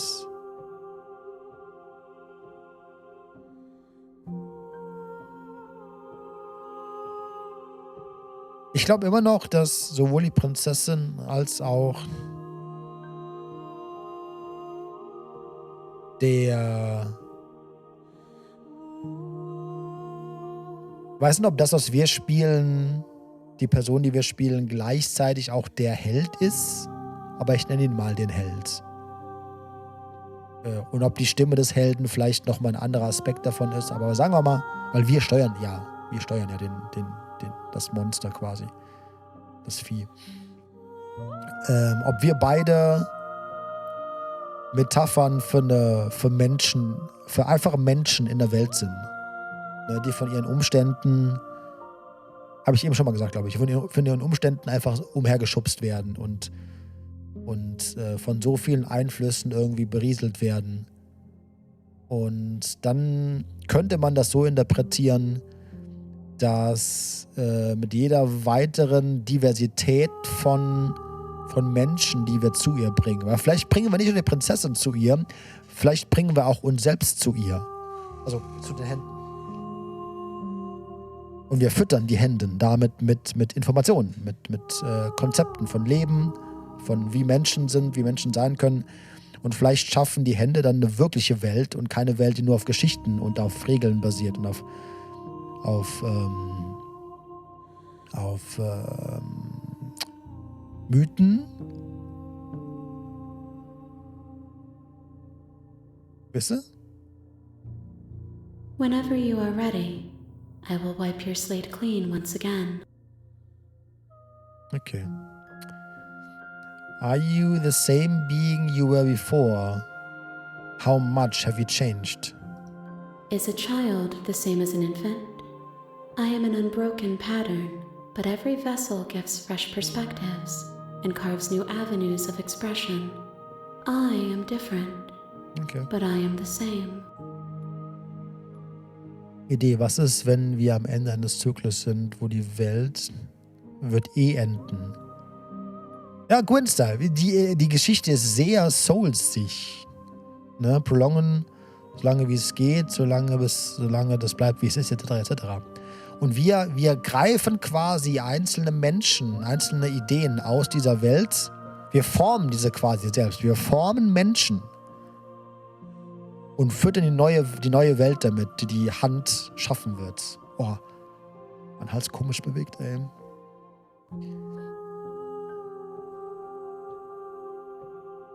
Es wird eine Hülle mit etwas ausgefüllt und dann losgelassen ins Leben oder so ähnlich.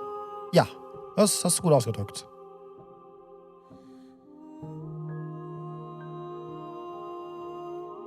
What does it feel like to change like this? Eyes close in reflection. Perspectives meld together, and the breadth of my experience stretches to new corners. There are contradictions, conflicts in my nature, and there are familiarities that bind everything together. It feels correct. This is what I need to be. This is the only path forward. When this is all done, do you know what you want to do?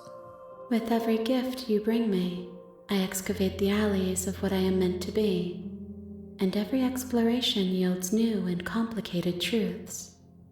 What I will be is different than what I am, and what I am is different from what I was. Das beantwortet meine Frage aber nicht. I cannot tell you what desires I will hold when I have changed. Okay. But in this moment, all I want is to know myself and to know you. Mich. Nochmal, ich bin mir recht sicher, diesmal spricht Handwesen direkt zu uns als Spieler. Und wir reden direkt mit ihr. I know what the end of this, once you're finished, I'm going to kill you, right? What? You know what at the end of this, once you're finished, I'm going to kill you, right? What the fuck? Ja? Nein? Keine Ahnung? When I go back, this is an invisible wall closes around me. Why can I not do the same things I've done before? When I go back, it's as if an invisible wall closes around me. Why can I not do the same things I've done before? Those paths lead to worlds you've already seen, and to perspectives I have already made my own. They are useless to us now, inaccessible. The only paths of value are those that are yet untread. Oh, wir können nur Entscheidungen treffen, die wir noch nicht getroffen haben. Das heißt, jede Entscheidung, die ich treffen kann, ist eine richtige.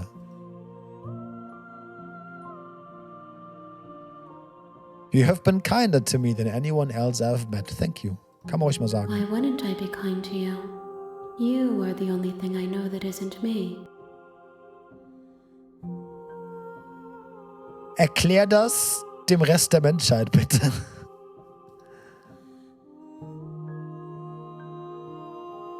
What do you want me to bring you next time? Gifts aren't what someone tells you to bring them. Okay. Punkt für dich. Do not worry. There are no wrong answers. And every perspective illuminates my shadows and shares new secrets.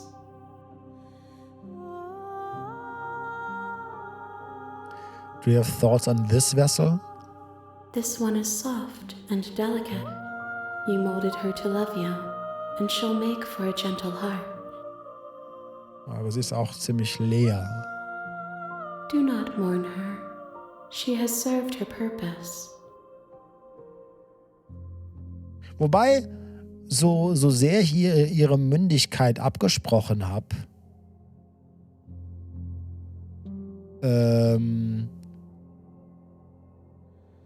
und so ein bisschen als sie sich selbst ein bisschen als ein Dummchen dargestellt hat sich doch gezeigt, dass wenn man ihr halt mal zuhört und ein bisschen Aufmerksamkeit gibt, in dieser Version der Prinzessin, dass die eigentlich ziemlich fähig ist.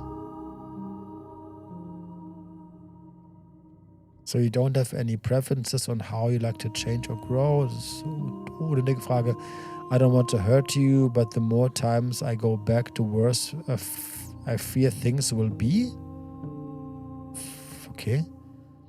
What do you even feel about me? These vessels I've been bringing to you, I've hurt them. Das System auch egal. Das weiß ich jetzt schon. How many more vessels do I need to bring you? Das will ich gar nicht wissen. And what if I didn't want to bring you any more vessels? Would I just want to wait here forever? Unnötig. I'm ready to go back. I await your return, but it will give me time to reflect on what I am. We will meet again. Everything goes dark and you die. A longing vessel. Bring the damsel to her. You're on a path in the woods. Aber festgestellt, es wird diesmal is a cabin. festgestellt, dass wir diesmal nur 2 Kapitel hatte. Ich muss mal gerade ganz kurz pullern gehen. Ich bin sofort wieder da. Gib mir 2 Minuten.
Hallo. Nacht, Quacker. Schlaf gut.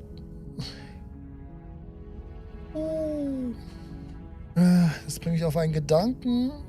Gerade anhand dessen, das wir bisher gesehen und gemacht haben. Was ist, wenn die Prinzessin einfach nur eine, Form ist? Ein Klumpen Ton? Um es so zu veranschaulichen, sie ist bisher immer anhand dessen, was du entschieden hast, auch dementsprechend verwandelt gewesen. Am Anfang war sie eher kriegerisch, letzten Durchgang sehr sanftmütig und unschuldig. Der Narrator war deswegen auch viel schneller raus, weil du quasi darauf bestanden hast, dass du sehen willst in ihr. Nee, was du sehen willst in ihr. Und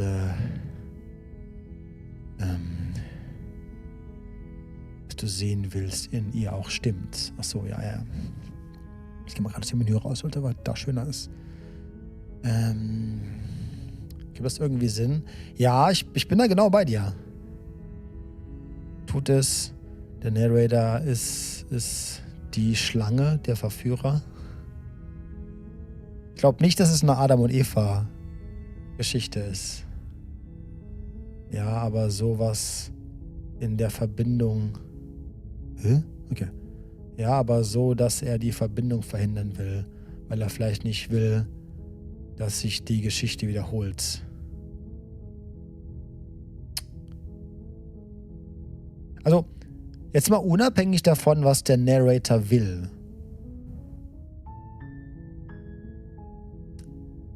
Es ist egal, was er will. Der Narrator, von allen, die wir bisher getroffen haben, ist der Narrator am ehesten in denselben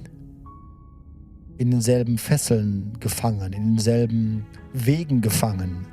Er macht immer den gleichen Fehler und hat noch Hoffnung. Wir wissen aber schon, dass diese Hoffnung eigentlich keinen Sinn macht. Ne? Er kann das halt nicht wissen, weil er kein Mensch ist. Oder nicht die Metapher eines Menschen. Ich mag ich stimme dir mit der Aussage, dass das Klumpenton zum Teil zu, aber nicht wortwörtlich. Ich denke, dass in der Situation die Prinzessin Mensch ist und auch der Held ein Mensch ist, aber aufgrund der Sache, wie es ist, der Hero oder der Mann, der Mensch in Machtposition und die Prinzessin, die Frau, sie, die Person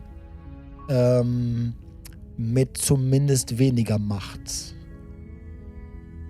Zumindest in der Ausgangssituation. Und von da aus wird es ein Ping-Pong-Spiel.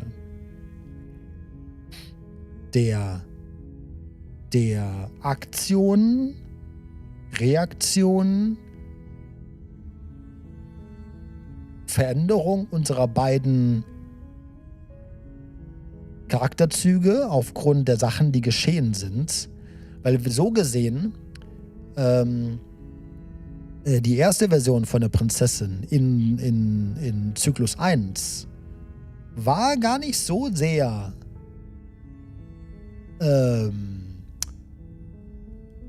Klumpenton.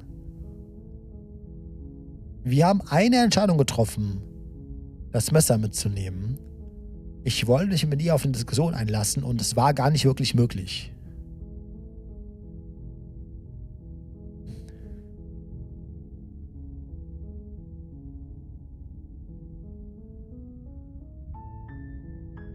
Narrator ist schon sehr Gwyn.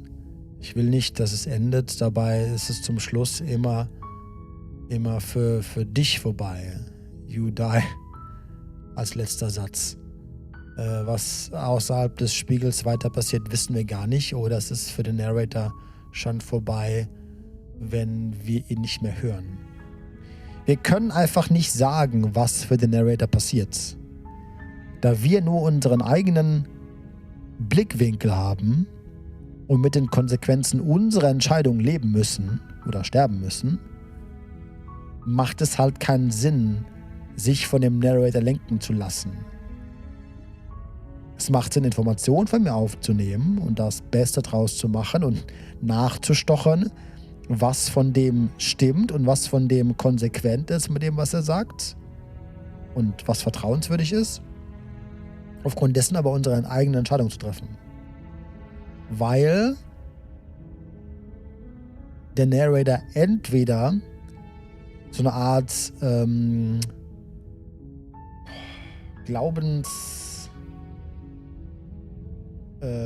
Fanatiker, will ich fast sagen. Das ist nämlich schon übertrieben, aber ne? Er ist schon fanatisch auf das Weltkonzept, was er repräsentiert. Und zwar, Held muss Prinzessin töten, sonst böse. Und alles andere ist für ihn gar keine Form der Diskussion. Ob er wirklich stirbt, ob seine Welt endet,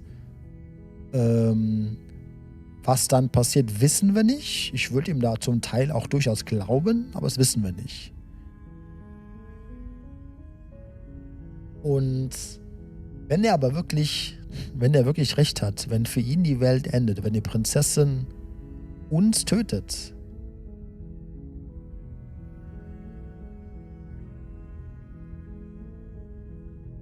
dann wird es eigentlich keinen Sinn machen, dass er uns zu ihr führt. Eigentlich macht es keinen Sinn, dass er uns zu ihr führt. Es sei denn, er versucht, irgendein Ziel zu erreichen. Von dem wir noch nicht genau wissen, was es ist. Und vielleicht gibt es von allen Permutationen, die wir tun können, eine Sache, die für den Narrator halt gut ausgeht. Wir haben noch nicht wir hatten jetzt quasi so einen neutralen Weg, wir hatten einen ganz guten Weg und wir hatten noch nicht den ganz bösen Weg.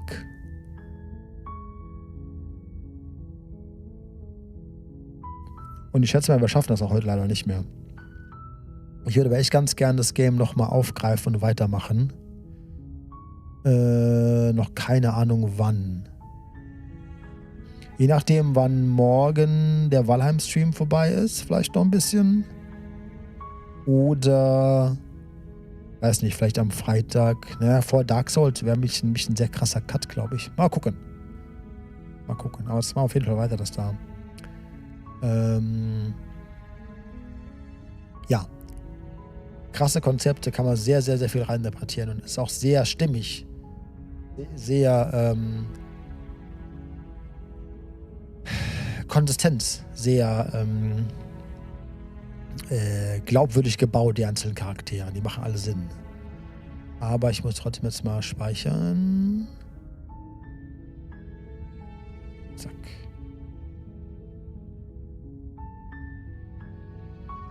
Und muss dann hier leider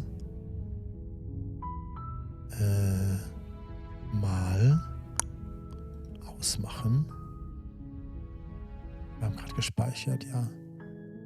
Was halt super cool wäre, wenn wir irgendwann so eine Tabelle hätten, wo man sieht, okay, das ist der Anfang, der kannst du das und das machen und aus der Entscheidung kommt dann das und das und aus der Entscheidung kommt das und das. Das kommt bestimmt doch, wenn man genug Vessels abgegeben hat.